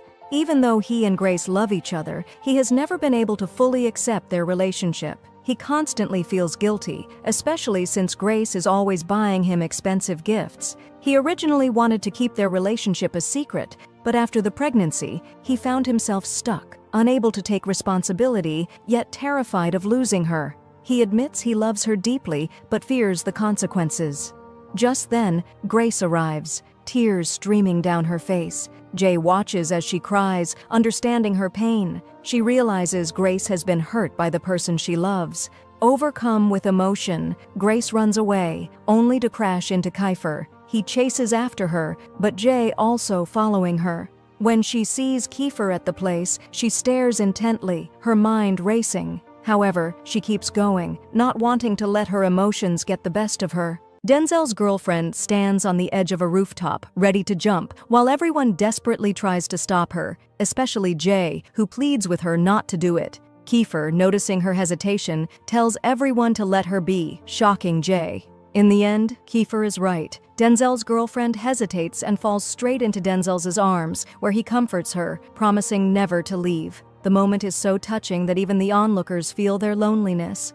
The next day at school, Yuri notices Jay looking troubled. Meanwhile, Felix is frustrated. His brother got into serious trouble because of Denzel, and he feels overlooked. Later, Jay finds him playing basketball in his secret spot, but when she cheers for him, he snaps, tired of everyone meddling. He later apologizes, admitting that he's just overwhelmed. Jay asks him to join the festival's basketball event, but he refuses because of his rivalry with Denzel. Tensions between Denzel and Felix worry the group, especially Yuri, who grows jealous of how close Jay and Felix are. Later, Jay stumbles upon CN and a friend at a mechanic shop where they joke about her and CN joining a festival costume contest. Their fun is cut short when a gang suddenly kidnaps Jay, revealing Ram as the mastermind. Ram sends a video taunting the group, allowing only 4 of them to come to her rescue. Yuri, enraged, smashes a chair, while Kiefer tells him to save his energy for the fight. Kiefer, CN, David, and Yuri head to the hideout. While waiting, Yuri questions Kiefer about Jay, implying he has feelings for her. Kiefer denies it, but it's obvious he's lying. When they arrive, they find Ram holding Jay hostage. A brawl erupts, with reinforcements arriving on both sides. Kiefer fights his way to Jay but gets attacked. Ram mocks him for being weak, making Jay cry. Kiefer reassures her, but Ram cruelly taunts them. Jay, enraged, frees herself and smashes Ram over the head. When he retaliates and slaps her, something inside her snaps. She overpowers Ram and beats him mercilessly. Once he's down, Kiefer pulls her into his arms, comforting her. He wipes her tears and kisses her forehead, teasing, "I get jealous easily." As the others arrive, Yuri's expression darkens at the sight of them together. They rush Jay to the hospital, where Kiefer stays by her side, waiting for her to wake up.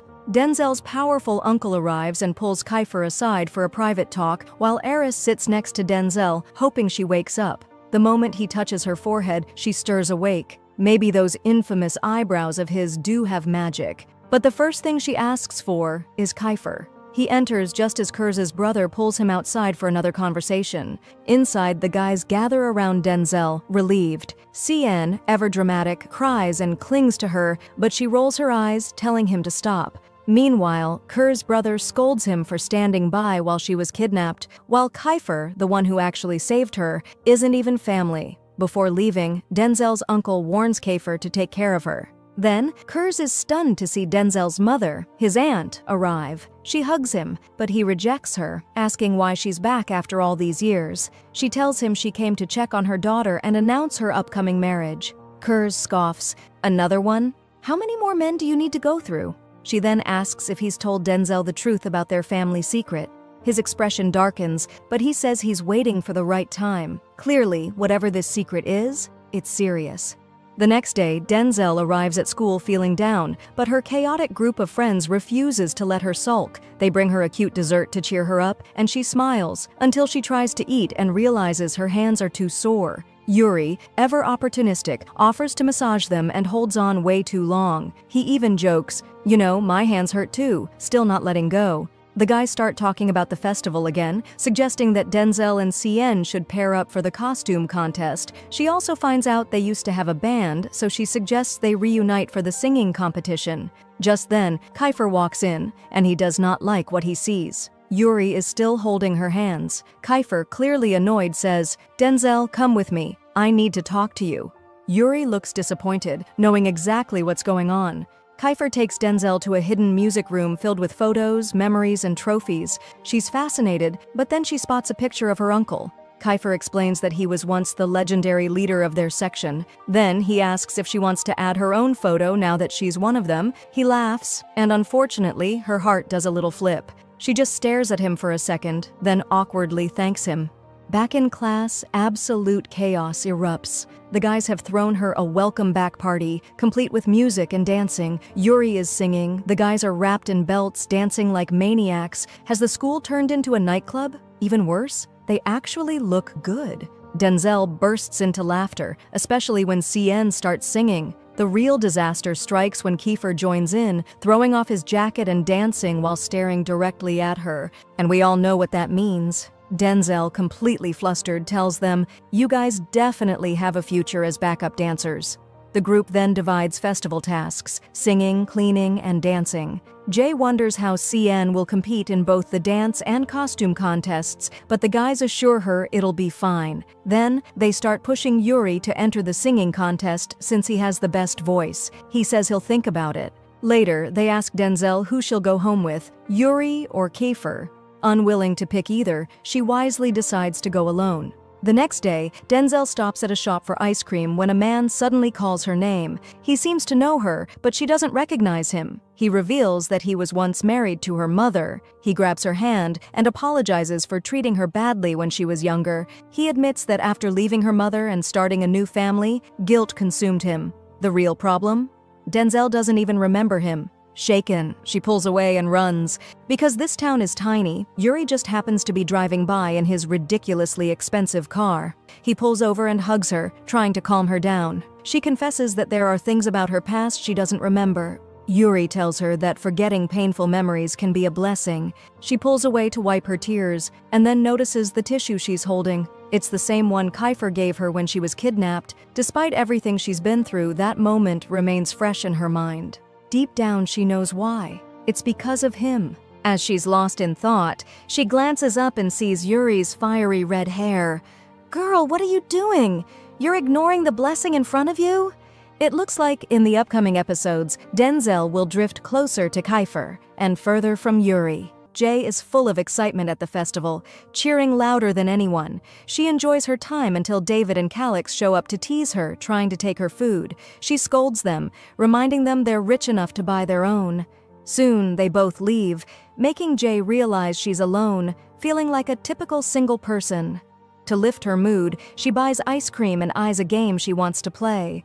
Meanwhile, Kiefer films her, annoying her at first, but then he notices she wants a teddy bear prize. He tries to win it for her, but embarrassingly fails. To make it up to her, he promises to win the upcoming music competition just for her. That night, Jay and Kiefer share a security shift. She hums her favorite song, but when he asks about her mother, her mood shifts. She doesn't want to talk about her. Kiefer, on the other hand, expresses the opposite sentiment. Suddenly, a classmate stumbles toward them, acting strangely. They approach him, but notice a creepy doll nearby, which sends them both screaming. Even Kiefer, who tries to act fearless, bolts in terror. The next day, their school competes in a basketball match against a rival team. Their team struggles at first, but Jay, sitting between Yuri and Kiefer, jokes about being lucky to be surrounded by handsome guys. When a foul is finally called, their team gets a chance to turn the game around. Jay notices Felix, eager to play, and convinces the coach to put him in. He enters the game, and in the final seconds, he scores the winning shot. The team celebrates, hoisting him up, while Jay enjoys the moment with her lucky charms, Kiefer and Yuri. Later, in the dorm, the guys practice dancing for an upcoming performance, with CN visibly nervous. But the moment his crush, Rocky, arrives, he gathers his confidence and takes her out on a date. Jay watches, feeling the sting of being single again. Just then, her ex, Salim, approaches, asking for a favor, but she ignores him. Meanwhile, Felix thanks Jay for convincing the coach to let him play and invites her to a secret party hosted by the basketball captain. The next day, the dance competition kicks off. Their dorms team delivers an impressive performance, but the festival's host, a notorious bully, initially hypes them up because they're classmates. However, when she learns their team name is Jay's Warriors, she mocks them, embarrassing Jay. It turns out Kiefer and Zay chose the name.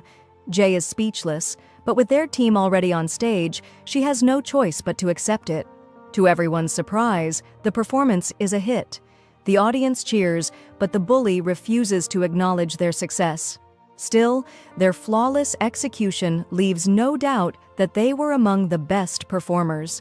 The singing competition kicks off with Rocky impressing everyone with her beautiful voice, while Jay stands in the crowd holding hands with Denzel and another guy, because, of course, she's always in the middle of two men. When Reiki finishes, Jay searches for CN, annoyed that he left his girlfriend alone. Soon it's Kiefer's turn, and he stuns Jay by singing her favorite song, the one she told him about days ago. As she listens, memories of him flood her mind, and she has a shocking realization. She likes him. Kiefer's performance is flawless, winning over both the judges and the audience. Afterward, Yuri casually tells Jay that Kiefer chose the song for her. When Kiefer himself appears, he smirks and asks for a "thank you," teasing her when she mumbles it shyly. Embarrassed, she makes an excuse and rushes off. That night, while on security duty with Yuri, Jay confesses that she's struggling with feelings for someone who has hurt her before. Yuri wisely tells her, "You can't stop your heart." She jokingly calls him an expert and asks if he's in love. He admits he is, but the girl he loves is completely oblivious. Jay, being blunt, tells him to move on, but Yuri refuses. "She's special," he says, and we all know exactly who he means. The next day, CN prepares for a competition while dressed as a girl, earning laughs from everyone. Meanwhile, Jay, dressed in men's clothing, gets a message from her ex's mother.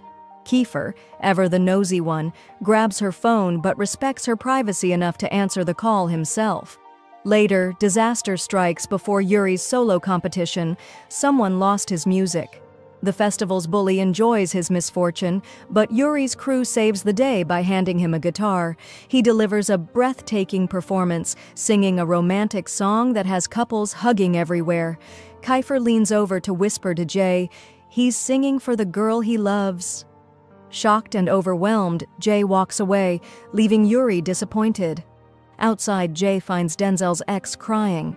She learns that although Denzel is taking care of her for their child's sake, he refuses to get back together with her, even though she still loves him. Unable to stay quiet, Jay confronts him in front of everyone, demanding to know why. Denzel, emotional, confesses he believes his ex will never forgive him, but she overhears and steps in, saying she does love him and will forgive him, if he comes back to her. They reconcile, leaving everyone feeling lonely and reflective. Jay, lost in her own emotions, finally responds to her ex's mother and decides to visit him in the hospital. When he wakes up, the first thing he asks about is her. But Jay doesn't remember what happened between them. When he desperately grabs her hand and begs her to stay, she panics and runs away.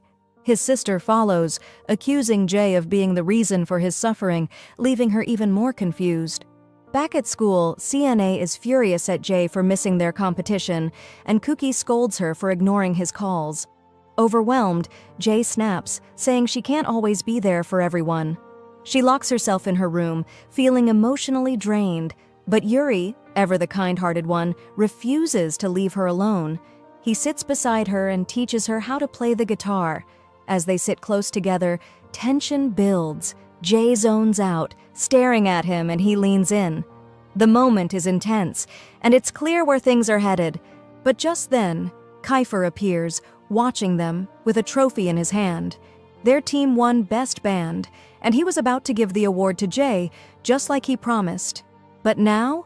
He stands there, frozen, his eyes locked on the scene. Jay panics, realizing she might be cheating on him, at least emotionally. Torn between Yuri and Kiefer, she grabs her bag and flees. Meanwhile, Yuri and Kiefer exchange unreadable glances. A storm is brewing, and it's clear. This love triangle is about to explode. Jay finds herself in a strange place, completely disoriented with no idea what happened to her. Faint memories begin to surface. She recalls that Keiko, the scoundrel, was getting too close to her. The thought shocks her, especially when she realizes her own blood is boiling with anger. Fear creeps in. What if what she remembers is true? She grips her head tightly, pulling at her hair in frustration, trying to recall more details. Then it all starts coming back. After Yuri got close to her and Kiefer saw them together, she had run away. The next day, she went with Felix to the party they had planned to attend. Felix was happy and grateful to her. Because of her, he had returned to playing basketball again. But as soon as they arrived, they felt uneasy. The people there looked strange, their behavior even stranger. Then Keiko appeared, welcoming them in as if the place was theirs. That's when they discovered that Keiko wasn't just a guest. He was the owner of the house and the host of the party. He was already drunk and barely in control of himself. As they entered, the scene was wild, chaotic, loud, completely out of hand. Jay tried to talk to someone, but she must have looked like a fool in the crowd. Keiko grabbed a mic, thanking Felix, saying he was the reason for their victory. The whole room erupted, gathering around Felix to celebrate and take pictures with him. Meanwhile, Jay was starving. She started looking for food and eventually found some. She noticed a group of Vietnamese people eating ramen and casually told them, "Pretend I'm not here," before stealing a plate and running off. As she moved through the party, she spotted Mika standing with a strange man. Furious, she stormed over. "You traitor! If Calix finds out, do you know what he'll do to you?" The strange man turned around, and to her shock, it was Calix himself, disguised with a fake mustache and wearing filthy clothes. He explained that he had to sneak in like this because the division had banned them from attending. If Kiefer found out, he'd never let it slide, and besides, he couldn't stand Keiko. He advised Jay to stay for 30 more minutes, then take Felix and leave before things got out of control. She agreed, handing her food to Mika before heading to the bathroom. When she came out, she saw a sleazy guy trying to get too close to her. Before she could react, Keiko stepped in, stopping him. "No need to get upset," he told her smoothly. He then started talking to her in a way that seemed friendly, gradually luring her in until, before she realized it, she had taken a sip from the drink he handed her. Everything started spinning. Downstairs, she found Felix lying on the floor, beaten and barely conscious. "They tricked us," he muttered. "It was all a setup to trap us. You have to run." But before he could finish, Jay's vision blurred and she collapsed. She woke up in the present, unable to remember anything more. Frustrated and scared, she decided to leave the house. Everything was strangely tidy, no people, no noise. Then, suddenly, someone approached from behind, startling her. She turned to face a young man. There was something oddly familiar about him. He reminded her of Kiefer. "You should check on his little brother," he told her, explaining that Calix and his friend were outside by the swimming pool. He suggested she go meet them. Stepping outside, she saw them all sitting around, enjoying themselves, except for Felix, who looked wrecked from last night's beating. Jay ran to check on him, and he told her that the group had actually saved them. Behind her, Yuri and Kiefer appeared. Kiefer, arms crossed, asked coldly, "Why did you go to that party last night?" "I don't remember," she admitted. "How did you even find us?" "Calix sent a message," he replied. "He couldn't find you, and he was worried. He has a soft heart, you know. So he gathered his men and came for them." Jay's anger flared. "All right, which one of you bastards changed my clothes?" she demanded. "And did you look at me?" Kiefer smirked. "Relax, we didn't see anything special." He refused to explain further, clearly amused by her flustered reaction. Meanwhile, she stood there, caught between these handsome troublemakers, unable to decide who to glare at. "Take a seat, people. The way she's staring at them, you'd think she was about to eat them alive." The guys backed off and began recounting what had happened the night before. When they arrived at the party, they searched everywhere for Jay but couldn't find her. Then Garz showed up and realized she was missing. He questioned Felix, who admitted that Keiko had taken her, but no one knew where Keiko had gone, except his friends. Garz didn't hesitate. He threatened them until they spilled the location. Then he told everyone else to stay back, because what was coming next was going to be a bloodbath. While his men carried Felix out, they started beating Keiko's crew into the ground. Once they were done, they rushed upstairs, only to find Garz already there, holding Keiko by the collar, punching him mercilessly. "That bastard was trying to touch her," Garz growled. He reassured the others that Jay was safe and stepped inside to dress her himself. Well, he is her cousin, after all. When they checked on her afterward, Gars advised them to take her away before things got worse. Kiefer, ever the gentleman, carried her back to his place. And that's how she ended up here. Now, in the present, the group stood around her. Yuri smirked knowingly. "You like her, don't you?" he teased Kiefer, trying to provoke him. Kiefer rolled his eyes. "You're an idiot." Yuri pressed on. "You're too much of a coward to admit your feelings." He then suggested Kiefer take Jay out of their plans before things got dangerous. But Kiefer, stubborn as ever, refused to acknowledge his emotions. "I don't love her," he declared. "I'm sticking to my plan." His grip tightened around his cup, his frustration so intense that it cracked in his hand. Yuri fell silent for a moment, lost in thought. Back when he was on watch duty with Jay, she had asked him directly, "Do you like me? Do you have feelings for me?" He had sighed. "I can't lie to you, but I also can't confess. And I won't deny it either. I don't want to lose you." Jay had been left speechless. So what now? Are we just going to dance around this forever? But she decided to let it go. Now, Kiefer was the one sulking, because instead of paying attention to him, Jay was fussing over Felix. Felix, feeling guilty, apologized to her for taking her to the party and causing all this trouble. Jay, ever the kind soul, forgave him. Just then, Kiefer's little brother called them in for breakfast. Everyone went inside, except for Felix, who sat there, waiting for the doctor to check him out. "You really do look like crap," someone muttered. Before they go inside, Jay asks Yuri how Koki hurt his hand. He tells her that Koki got angry and smashed a glass, then warns her to stay away from Kiefer's brother because he's even worse than Kiefer himself. But in her mind, Jay thinks, no way, no one could be worse than that scoundrel. Just before dinner, Jay is surprised to see a little boy, Kiefer's youngest brother. He's sharp and observant, immediately teasing Kiefer. "Nice.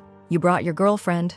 It turns out this kid is just as cunning as his older brother, considering he's dating Yuri's little sister. Naturally, everyone starts roasting him. Isn't it a bit early for this stuff? Jay grows anxious, wanting to leave quickly because she knows her family must be worried by now. Koki reassures her that they already know where she is. Trying to lighten the mood, Yuri hands the little brother a phone. "Call my sister, she wants you," he jokes. "Didn't we already talk about this? You're too young for this nonsense." Then he turns to the others. "You guys are the real problem here, helping them out like this, you scoundrels."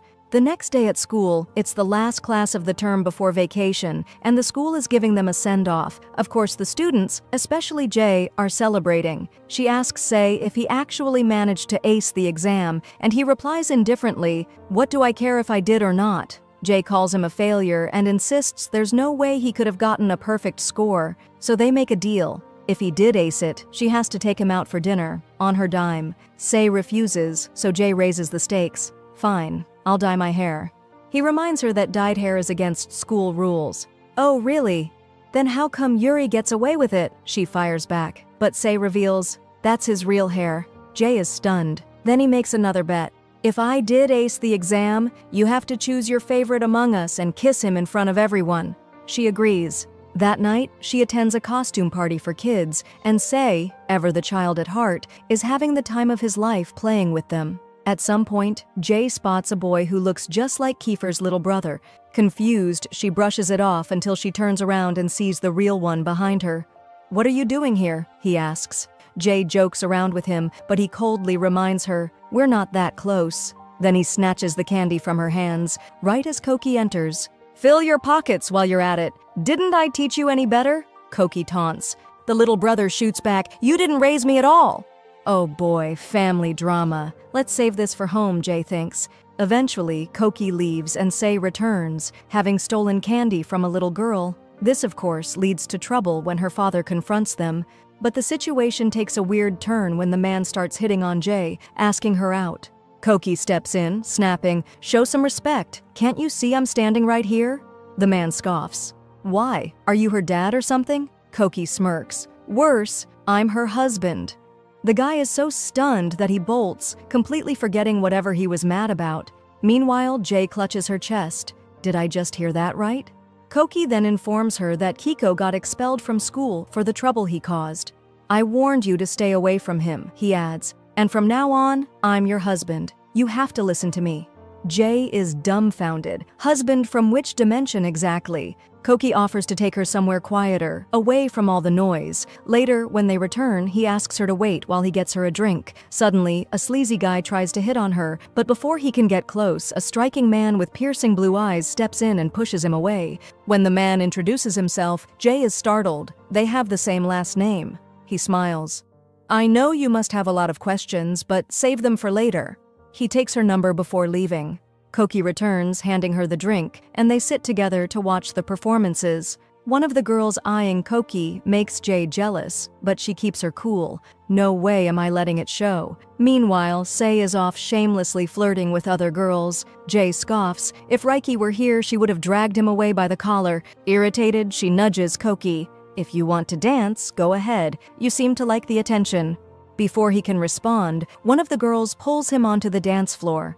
Jay huffs, standing to the side like an awkward mess.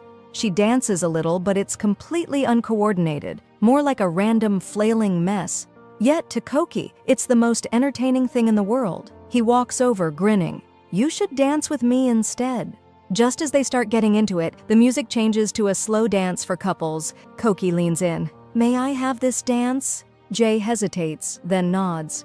As they move, she places her hands on his shoulders. "Wow, I think I've loved him for a really, really long time." He rests his hand on her waist, pulling her close. The moment intensifies, and she loses herself in it, eventually leaning against his shoulder. Then, out of nowhere, Koki tilts her chin up and kisses her on the forehead, and at that moment Jay realizes, "I love him." Just as Koki starts leaning in closer, the screen fades to black. And to make things even worse, the next episode preview reminds us, oh right, Sei actually did ace the exam. Now he's going to hound Jay about their bet, to pick her favorite and kiss him in front of everyone. We see protagonists standing there, enjoying all the romance and butterflies, and from the look in their eyes, all the hopeless singles out there can definitely feel the sting. Then she heads home. And now begins the phase of silliness, or more accurately, the early crush awkwardness, where each one says a simple word and then gets shy about it.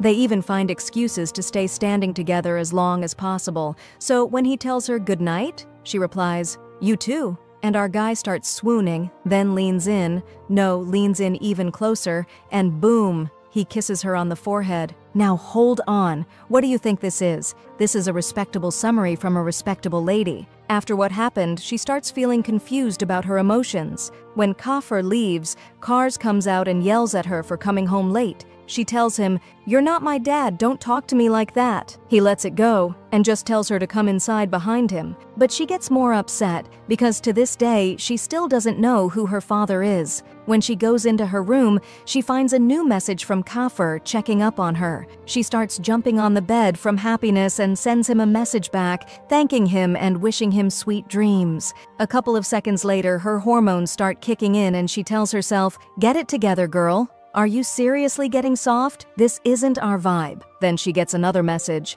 this time from Yuri, who's checking in on her and asking if she has her vacation days planned, but she ignores him, doesn't even reply. I swear I'm about to throw a slipper at her. Who ignores a red-haired cutie like that? A little later, she gets a third message, and it's like, what is this? An episode from a show or what? The message tells her that they have to meet on Monday after school. Our girl is surprised, and when she asks why, she's told that he has information about her family and her brother. She's even more confused now and doesn't understand anything. The next day, she goes back to school and the results are supposed to be out and posted in the hallways. It's total chaos, and all the department sections are crowded together. Then one of the guys, a classmate, comes over acting all pitiful and asks to borrow some money. To make sure she listens, he starts flattering her. And it actually works. She agrees to bring him the money the next day. She tells him she needs to check her results first, just to be sure. But the other students are making a mess, so he tells her not to worry and yells at everyone to clear the way.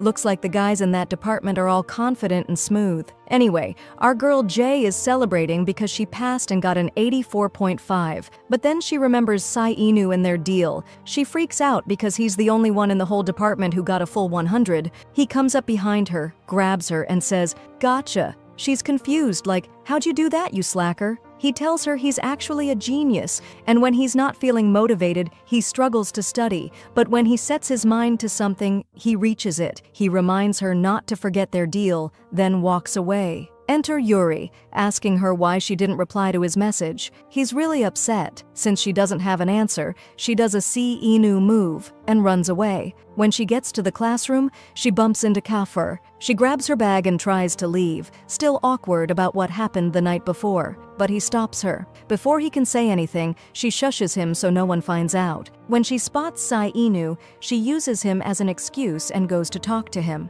They speak quietly, very discreetly, because the rest of the students are now totally focused on them and eavesdropping like crazy. Then Si Inu, being the big mouth that he is, blurts out their deal and tells everyone that Jay is supposed to kiss someone today. All the guys get hyped, and each one starts prepping himself. She screams, "My reputation! Are you kidding me?" and hits Sai Inu for causing all this. Then the guys agree that whoever she chooses will get dealt with by the rest, so each one tries to outshine the others, so she picks him. Our boys are standing quietly like, "Aren't we good enough for you or what?" Kafur shuts everyone up and tells them Jay will choose whoever she wants, and no one should pressure her. The most excited of all is Yuri, especially when she starts walking toward him. Kafur notices and gets jealous, but then she surprises them all. She goes to David and kisses him on the cheek, because he's the only one asleep and not involved in this drama at all. She promises him she'll explain later. The guys gather around David and give him a proper beatdown. Suddenly, she gets a message from Percy, asking her to meet him at the mall today, and not to tell anyone. She rushes over, but when she arrives, he calls her and says he can't meet her after all because she didn't follow the agreement and brought people with her. Of course, maximum privacy is needed, and he tells her that all the Talksome guys are watching her. She takes the opportunity to ask him if Felix's brother changed. He says yes. She's shocked because they all thought he was dead. He tells her it's a long story and he'll explain when they meet. Then she asks him again, "Are you my brother?" And he tells her, "Your brother has been by your side this whole time, but you just haven't realized it." She starts crying hard, clearly emotional. The guys jump in like, "Who's talking to you and upsetting you like this? We're going to find him and sort him out right now." She yells at them, telling them to stay out of her business and stop spying on her. She tells them she was here to meet Percy, but he didn't show up because of them. And of course, when they hear his name, everyone is stunned. They go back home and bring out the photos. Felix points to one of them and she confirms, "Yes, that's Percy." It becomes clear the guys are hiding something big. They finally agree to tell her now. We learned that back in the day, there was a crew made up of Yuri, Kafur, Kars, and Percy. One day, Percy decided they should all go out driving. They were all nervous because none of them really knew how to drive. After hanging out, Kars wanted to leave quickly because they had taken his brother's car without permission, but Percy insisted they stay a bit longer. On the way back, they got into a fight, and suddenly, they had a car crash. Yuri and Kafur managed to jump out of the car. The rest got thrown from it, and they managed to save Kars, but Percy was nowhere to be found. They thought he had died. Now, the guys suspect that Percy is back for revenge against Kars for what happened. That's why he's trying to get close to Jay. He might use her, so they beg her to stay away from him. Either way, they promise to protect her and won't let anyone hurt her. So Flexi yells at them because that's his brother, and Jay feels for him and reassures him that if he talks to her, she'll tell him. When she gets home, she's tense and overthinks everything until Percy calls her. She tells him she knows the truth and asks if he's using her to get back at Gars. He swears he's a decent guy and would never do that, and that soon she'll know the full truth. She ends up staying up all night, so the next day she falls asleep in class. Koki takes advantage and snaps a pic of her laughing. Suddenly, she wakes up and catches him, chasing him around to get the phone back. Since the guy's super tall, it's not easy. He keeps dodging her, while all the other guys laugh, except Yuri, who's clearly jealous. Eventually, she manages to grab the phone and deletes the story, but realizes there are other photos of her. She's visibly upset and jealous and wants to get away from him, so she grabs her bag and sits on the other side next to Yuri. Then Kafur says, "I'm always behind you," and sits next to her too like, "You're not escaping me." They stay like that, playing musical chairs until the teacher walks in. She ends up having to sit in the middle, but still nudges her chair toward Yuri, who uses the chance to get closer. Of course, Koki won't let them be, so he edges closer too. Where's the discipline, the morals, in this class? When the lesson starts, the teacher talks about a certain university, and all the students get excited, except Jay, who has no clue what's going on. Yuri explains that the school is arranging a visit to that university so students can get a feel for it, and if they like it, they can enroll. Anyone who wants to go has to fill out a form, so Jay takes one. Koki's asleep, so she tosses his paper on his hand. Clearly, she's not a fan. Sweet Yuri tells her to take advantage while he's asleep and get revenge. He hands her a pen, and she looks at Koki and says, "God made you this handsome, so you deserve this." She draws a horrible mustache on him. The class bursts into laughter. When he wakes up, everyone goes quiet. He asks Jay if she did something, and she says, "Of course not." But once he sees his clown face on the phone, he tells her, "I'm gonna get you." Yuri, the good guy, holds her in place so Kafir can draw on her too. She gets mad like, "Wow, so much for having my back." And Kafir draws her a ridiculous mustache too.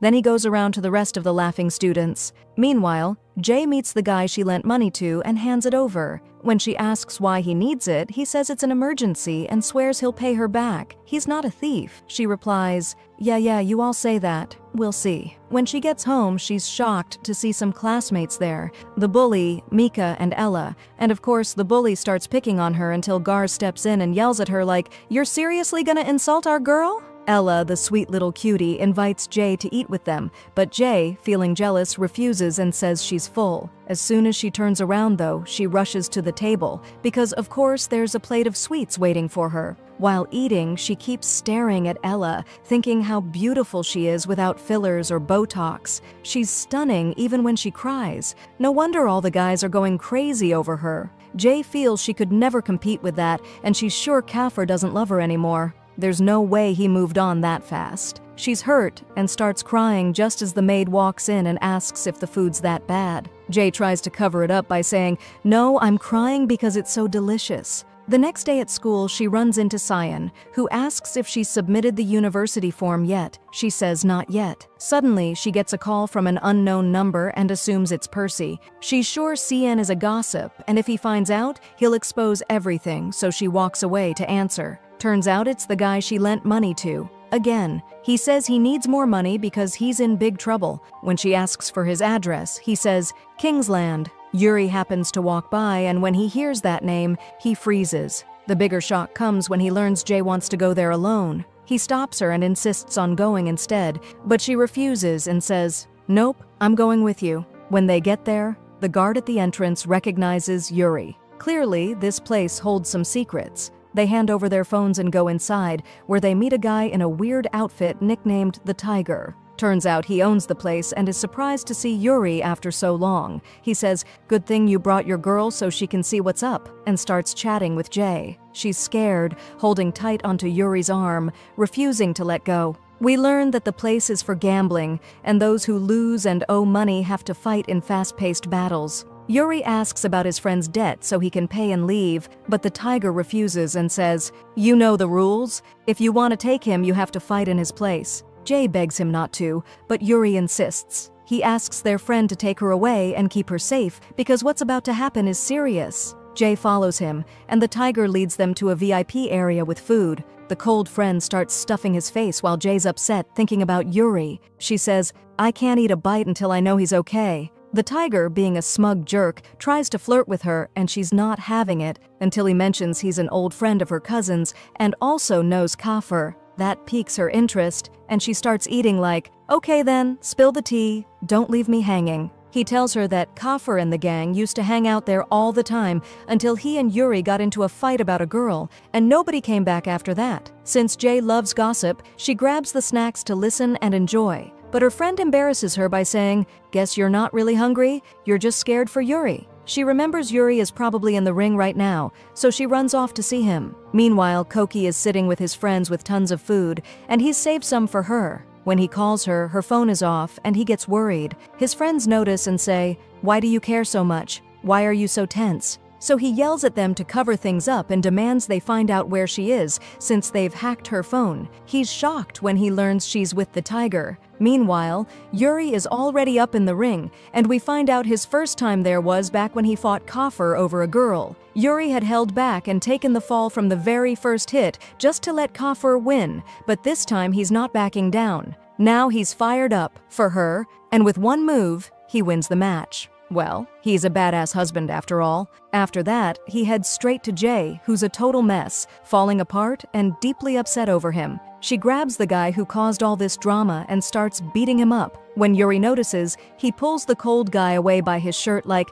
"Move, we need to talk." As soon as he walks away, he hugs Jay and reassures her that he's fine and won't fight again, for her. Then he tells her the same story the tiger mentioned and confirms that he doesn't love her anymore at all. They're about to leave, but the tiger stops them and lets them know there's still another round, this time against his ideal opponent. He's talking about Koki, who shows up at that exact moment. Koki snaps at the guy who brought them there and grabs Jay to take her away, but she stops him. She asks why he came after her and why he's so concerned. He tells her he's constantly worried when she's not near him and that this is not the time or place for questions. They need to leave. The men try to block them, but come on, it's Kafir we're talking about. He takes them all down like a beast and makes a run for it, gripping her hand tightly. She notices that the guard at the gate is actually smiling as he watches them, and honestly, so are we. But Yuri, the only one not smiling, stands there alone, feeling like she's slipping away from him too.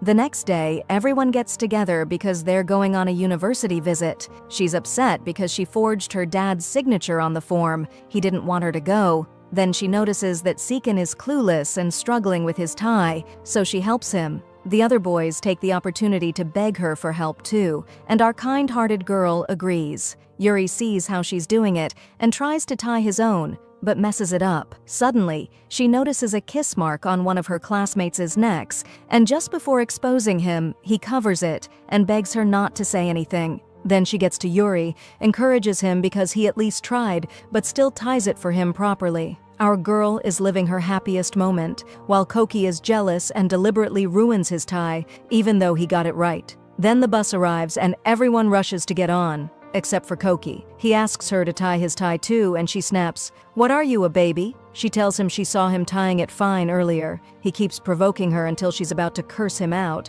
but holds her tongue at the last second, so she ends up helping him. Suddenly, she decides to express her feelings for him and ties the knot super tight. Then she pins his ID badge on him and walks off. He follows her, grinning. When Jay gets to the university, she notices a professor with the same surname as her family. She feels like she's seen him before but can't quite remember. She's upset, and the guys get worried. Yuri asks if Percy contacted her again and made her upset, but she denies it. Then Seekin leaves her and goes to sit next to Ruki, my sweetheart. Flexi comes and tells her he got a sports scholarship at this university and thanks her because she was the reason. She celebrates with him, hugs him, and even makes him sit next to her, until Koki comes and moves him aside to sit next to her himself. As always, she's stuck in the middle. I swear she's living the dream. Imagine Yuri on the right and Koki on the left. Peak fantasy. After the conference ends, they leave and Jay sees that same professor again. She's certain now that she knows him. She opens her phone and scrolls through photos until she realizes he's her father. She runs to him. He recognizes her and hugs her, saying he's been waiting for this moment for so long. He asks for her forgiveness for everything he did. Seems like there's something we'll learn later because the director isn't revealing it yet. Then Karez shows up and pulls her away from him. He tells her father that he'll call the police if he comes near her again because there was a prior agreement between him and her uncle that her dad would stay away from her. Jay, of course, doesn't understand anything and just wants to go back to her dad, but Karez the Ice Cube holds her back. Koki gets mad, pushes him away to protect her, and the other guys gather around Jay to comfort her. When she gets home, she yells at her uncle and demands to know the reason they kept her father away. He tells her to wait until tomorrow because her mother is coming and will explain everything. She screams at him not to let her mom come because she can't stand to see her and runs upstairs. The next day, we find her at Koki's place because she needed someone to vent to and couldn't find anyone else. Like, seriously, where's Yuri? She's surprised at how luxurious the place is and asks whose house it is. He tells her it's his. It's his own house, not borrowed from anyone. He warns her to keep her eyes off it because it belongs to her future husband, and he doesn't like people touching it. She asks about his family, and he tells her his mom died and his jerk of a father immediately married another woman. Koki couldn't take it and kicked them out of the house. Normally it's the other way around, but it looks like Koki is tough and in control. That's why he asks what brought her here. When he feels like she's avoiding the question, he suggests they play truth or dare, starting a round of questions. Whoever doesn't answer gets something drawn on their face. It starts with Koki asking her about her mom, and she tells him she can't stand her and doesn't want to go back to her at all. When it's her turn, she asks him if he could ever make up with Gars in the future. When he stays quiet, she's pleased and draws a mustache on him like last time. Then she asks him about the story behind his earring. He tells her it belonged to his mother, and when Percy died, he was feeling down and went into her room by chance, found it, put it on, and felt like she was still with him, comforting him. When it's his turn again, he asks her about her dad. She tells him she never really got to spend time with him, so he advises her to be careful because he might look nice on the outside, but be evil inside, just like his own dad. He insists all men are Mustafa with a stone heart, and she jokes, "Aren't you one of them?" The questions keep going until their faces are full of doodles. Then Jay asks him about his first love, and we're all shocked when he says it was the bully girl. Our girl is stunned like, "What? How?" He explains that she used to be kind before she changed. She keeps pressing him to find out where the second earring is, and he tells her he gave it to someone. She guesses it's Lila. After that, Koki asks her what she thinks of Yuri. She says he's sweet and treats her kindly, and his presence makes her feel special. Then he asks her what she thinks of him personally, and she says, "You really want me to curse you, huh?" He's thrilled and laughs because now he can go through with the punishment he'd promised. He leans in close, and you know what happens. Our girl seems like she's about to slap him, but she doesn't. The next day, she's lost in thought about what happened between them. Suddenly, Koki's brother shows up, beating up one of her classmates for getting too close to his girlfriend. She asks the guys to break it up, but no one does, until Yuri arrives and hits Koki's brother. Koki, of course, can't let that go and punches Yuri, knocking him down. Jay runs to help Yuri and yells at Koki, saying he and his brother are both in the wrong. Koki gets mad too and yells back, realizing she's just like Yuri. That switch up though, they were just all lovey-dovey yesterday. Later, they all sit down to eat, and Yuri thanks Jay for standing up for him. Sion tries to calm things down and tells her Koki is actually a good guy and probably feels bad and will come to apologize. And sure enough, Koki shows up, tells the restaurant owner that he's paying for everyone's food. "Yes, my man, spend it all so I don't find you broke later," and we end up begging together. Then he goes to Yuri and apologizes. The shocker is that Yuri forgives him just like that. Jay is still upset, but Koki tells her he's got connections and will help her reach her father quickly. She tells him, "In that case, you're forgiven, like I could ever stay mad at you." That night, her family is gathered, clearly stressed because they're about to go bankrupt. Her aunt is upset and starts crying when Jay walks in, but they try to keep it under control and tell her everything's fine, then send her away. Her granduncle says the only way to fix the situation is to partner with Yuri's grandfather's company. Everyone is shocked by this suggestion and suspects he might sacrifice Jay and arrange her engagement to Yuri just to secure the deal. That's my personal theory. I hope I'm right or wrong. Whatever. I just want drama. The next day at school, Yuri invites her out to thank her for what she did the day before. Of course she agrees. Who could say no to that red-haired dreamboat? The following day, they meet up. Unfortunately, Jay is totally distracted and not really paying attention to him. He asks what's on her mind, but she dodges the question. He gets upset and tells her, "So you don't trust me enough to talk to me?" She tries to smooth things over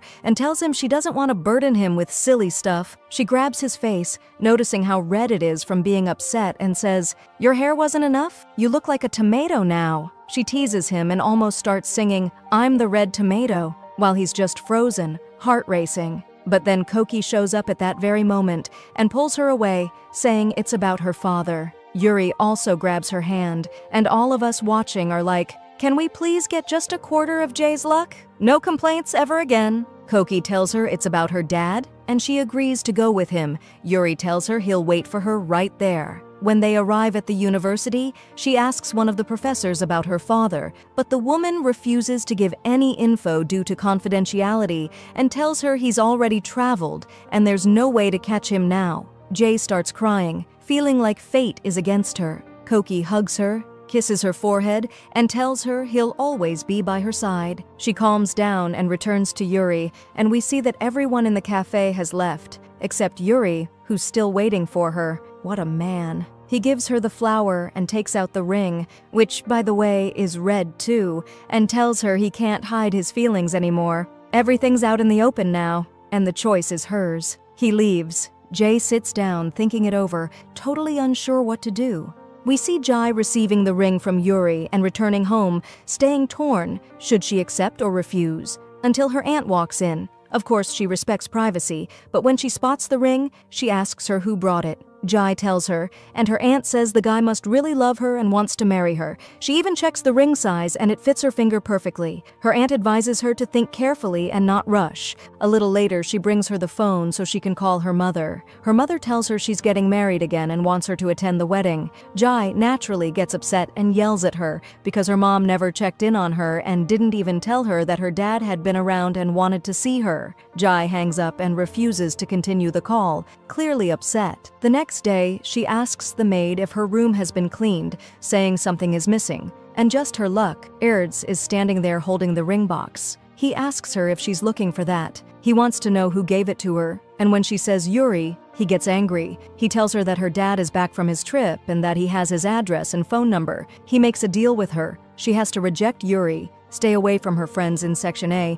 and transfer to Section E. The next day at school, she finds the guys preparing for the New Year's party. The school is hosting the event at a hotel, but they're all outsiders and weren't invited. The boys decide they won't stay quiet. They'll celebrate at school and decorate their classroom. Jai gets a bit down when she sees the name Ella still on the locker, so Kaffer grabs a sticker and covers it up, basically saying, "Whatever you need, I got you, girl," but in his own way. Later, he helps one of his short friends who needs to hang something high up on the tree. Tall guys are necessary, folks. That's why Yuri teases Gila for being short and not able to hang decorations, so he lifts her up and hangs it himself, while she just stands frozen and flustered. One of his friends pulls him away, and Jai looks around at her classmates and realizes that they really are like her family. She gets emotional and starts crying. Kaffer sees her and asks what's wrong. She claims something got in her eye. He says she's lying and tells her if she's afraid of anything not to worry, he'll always be by her side. That comforts her. Next is the dance and music competition. Sian, Denzel, and Calix go up and want Jai to join them. They take a break to eat, and Flex tells Jai that Yuri is sitting alone, upset. So she goes over and tries to cheer him up. She even invites him to eat with her, but he refuses. He's happy, though, when she says she liked the ring. They sit and joke around together until Kaffer walks in and sees them. He gets jealous and the smiles vanish. Then there's a whole drama over one big chicken that's gone missing. The guys are baffled. No one saw it or even got a whiff. Everyone starts blaming each other until Jai decides to check everyone's plates. She realizes no one has it, so she says, "Wait, where's Sheehan?" Turns out he's under the table, eating the chicken. He laughs and says, "Sorry guys, I was tempted by her delicious thighs." Jai tells him, "Don't worry, eat up, sweetheart. You're still growing." At that moment, someone from their group brings in an even bigger chicken, and they all get ready to eat. Later, David gives Jai a gift. It's a necklace with her initial. When she thanks him, he tells her he didn't buy it. He just found it outside, and it had her name on it. We then find out Percy was the one who got it and asked David to give it to her. For some reason we'll find out later. Then they play music and start dancing. Sian pulls Jai to dance with them, and they even start teaching her some moves. She begs Kaffer to come dance with her, but he refuses because he's enjoying just watching her. Then Yuri gets up to sing, and it's a romantic song. He keeps looking at Jai the whole time, which makes our guy Kaffer jealous. Jai notices and keeps glancing at Kaffer, which upsets Yuri. He's like, "I'm doing all this for you," and he refuses to finish the song. After that, the next round of competitions begins. The organizers ask the audience to bring specific items. The first person to bring them wins a prize. The first item is chocolate. Calix grabs Mika and says, "Here's my chocolate." And unfortunately, the cringe level is high, but they win. Sian and Jai just let them pass. Then they ask for sweets, and Kaffer carries Jai and runs with her, saying, "Here, sweet and sugary." Jai gets super embarrassed, and to make it worse,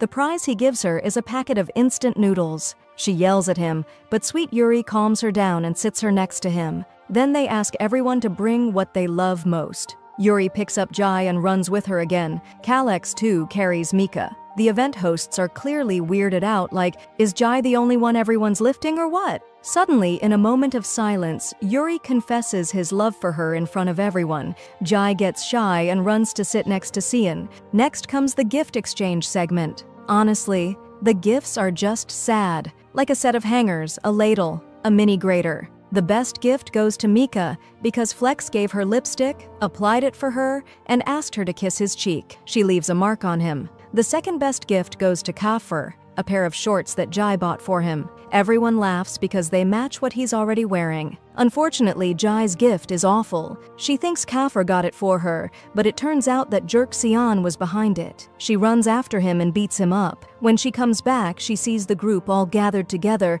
and it hits her that they really are her family. She gets emotional and starts crying. Kafir notices and says, "Let me guess, something got in your eye again?" She tells him she's just happy. He says, "May God make you even happier," and invites her to rejoin the celebration. We see the recap of everything that has happened since the start of the season. JJ's journey in the department, starting with her entry into school, her growing closeness with Kiefer and Yuri, the adventures they shared, and how she eventually fell in love with Kiefer. Meanwhile, Yuri, who also loved her, confessed his feelings, leaving her confused about who she truly loved. She was getting closer to Kiefer, but tension arose when rumors of bankruptcy surfaced, forcing them into a partnership with Yuri's family. Things escalated when Yuri publicly confessed his love to her during a Christmas party, shocking everyone, especially Kiefer. In episode 16, JJ wakes up at home, still groggy and disoriented. She remembers celebrating the night before, but most of it is a blur. All she recalls is that the party was at home. Some guests left early while others stayed behind. They had been drinking heavily downstairs. Yuri was feeling down, but everyone was enjoying themselves, especially JJ, who was laughing and bonding with them. As memories slowly return, JJ becomes embarrassed. She realizes something important may have happened, but can't remember it clearly. She recalls sitting and eating with Sei and Felix before others joined in for drinks. Yuri stayed focused on her, looking sad and distant, unsure of how to approach her because of his feelings. As the night went on, she kept drinking, surprising everyone. Though she initially refused to drink, the others encouraged her, and she eventually drank instead of Yuri. Even though she wasn't enjoying it, she wanted his attention. Yuri became more drawn to her, but JJ got increasingly drunk, barely able to walk. Eventually, everyone went to sleep after a wild night. Hungry, JJ got up to look for food. That's when Yuri approached her and talked about his confession at the party. He told her she looked beautiful, even when upset. She denied everything and thought he was drunk, but he believed she was avoiding him because she was attracted to him and didn't want to admit it. He insisted he was serious about his feelings. Then he knelt down, held her hand, and asked her to be with him. He was trying to control his emotions, but he desperately wanted her love in return. This shocked JJ, and she instinctively pulled away. But he held her hand again and asked, seriously, this time, if she would marry him. JJ was stunned. She didn't expect the conversation to escalate into a marriage proposal. He wasn't seeing her as just a friend anymore. He wanted her to be his wife. She assumed he was drunk, but he assured her he was sober and serious about wanting to be with her forever. JJ told him she was overwhelmed and couldn't give him an answer right now. They were still too young. How could he talk about marriage? Yuri walked away, heartbroken. JJ stood in shock, replaying everything in her mind. She remembered seeing Yuri and Kiefer talking the night before, upset with one another. She wondered how that conversation might be connected to the proposal. Later, she went downstairs and found that her grandmother had come to visit. The family welcomed her warmly. Then Sakan arrived unexpectedly, and JJ was surprised but happy. He seemed kind and gentle. When someone suggested they were in a relationship, he denied it, but JJ quickly shut him up, especially since everyone, including Angelo, was watching closely. Angelo wasn't pleased with what was going on. He believed JJ should be focused on school, not relationships. He cared about her deeply and tried to take her aside. Meanwhile, Sei grew close to JJ's grandmother, who adored him. Angelo later confided in his sister, expressing guilt for being harsh on JJ, but he also wanted to know who gave her the ring she was wearing. She didn't want him or anyone else interfering. Despite everything, the partnership between their families was moving forward to avoid bankruptcy. JJ served juice to her grandmother, who remained fond of Say. Christmas preparations continue. They all gather, and Kiefer's grandmother begins handing out gifts. JJ joins them and notices I, who seems happy to be included. But JJ receives a message from Kate, thanking her for standing by him and congratulating them on Christmas. C cheers everyone up, and Keelix also sends his Christmas greetings, making JJ feel genuinely happy to be surrounded by warmth and kindness. Then suddenly, Yuri sends her a simple, "Merry Christmas" message. Unlike the others, he doesn't say much or joke with her. She's disappointed. She had been waiting for something more heartfelt. Still, his message makes her smile. Meanwhile, Yuri eats with his family, quietly reflecting on everything. Then it's time to open presents. Everyone receives thoughtful gifts and celebrates joyfully. But when JJ opens hers, she finds a white dress, stunning but shocking. She doesn't know what to think, and the others worry about how she'll react, knowing she's still young. A week passes without JJ showing up. Her aunt and grandmother prepare to visit her, but JJ appears wearing the tight white dress, feeling uncomfortable.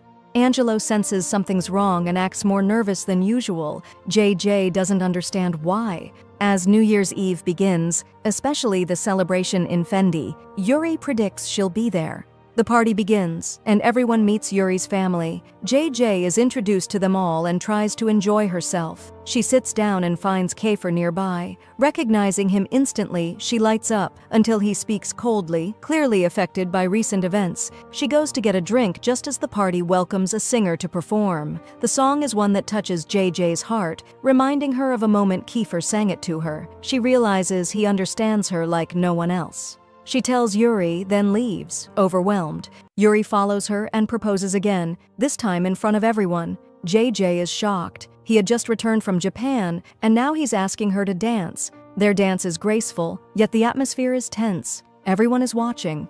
Kiefer stands to the side, heartbroken. As JJ and Yuri continue dancing, emotions mix, joy and sadness. Kiefer knows he's losing her, again. Yuri drinks to drown his feelings, and JJ tries to pretend everything is fine. When the dance ends, they welcome the new year and celebrate Yuri's birthday. JJ goes on stage and sings him a birthday song. Kiefer watches, devastated. Soon after, the truth comes out. Both families are entering a partnership, and JJ and Yuri are now considered a couple. The celebration continues, but JJ feels blindsided and betrayed. Kiefer is shocked. Yuri can't explain. JJ is forced to go with the doctor, her family deeply upset. They believe Yuri took advantage of her vulnerability. Kiefer and JJ are both hurt. Yuri, however, is happy. He finally has the girl he's loved for so long. JJ tries to keep up appearances, but she sees through it. She realizes her family and friends all knew about the engagement, even Kiefer. Feeling abandoned, she leaves the party in tears, not sure if it's a dream or reality. How could a marriage be arranged without her knowing? Angelo finds her crying. He admits he wanted to explain but never got the chance. He regrets it deeply. They had no other option. Her family's survival depended on this partnership. JJ is in shock. Angelo, of all people, should have known better than to make decisions for her. She says she made many mistakes trying to fix things, but how could they force her into marriage? She's still young. She wants to study, work, and live her life. They insist the marriage isn't happening immediately. They'll just get to know each other. Still, the ring on her finger feels like a trap. Her aunt sympathizes with her, knowing she never wanted this, but everyone else seems to think this is best for her. People say it's just an engagement, not a big deal, but JJ doesn't feel that way. Don't blame Angelo, they say. The company was collapsing, and this was the only way. Kiefer knows everything now, and deep down, he realizes he doesn't want to let JJ go like he did before, but staying might destroy his relationship with both Yuri and Now. So he chooses to step back from the battle. Still, when their song is played, it breaks him. He admits to himself that he was always afraid of becoming like his father, cold and hurtful. But what he didn't expect was to love with the same depth and recklessness as his mother, hiding it behind a mask. No matter what, he can't walk away from JJ again. Determined, he confronts her directly. JJ is caught off guard and tries to walk away, but he follows and asks her plainly, "Do you love Yuri?" She doesn't have an answer. She's overwhelmed, torn, and silent. So Kiefer gives her a choice: answer me or kiss me. Still, she stays quiet. She only cries. And in that painful silence, Kiefer kisses her.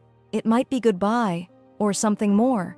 She pushes him away, furious and confused. She curses him, not understanding how he can behave this way in such chaos, but Kiefer only kisses her again, deeply. Neither of them can hold back their tears until, ding, the elevator opens and strangers walk in. The moment is shattered. They quickly move apart, pretending to be distant, though everything between them still burns. JJ thinks of her family who always protected her.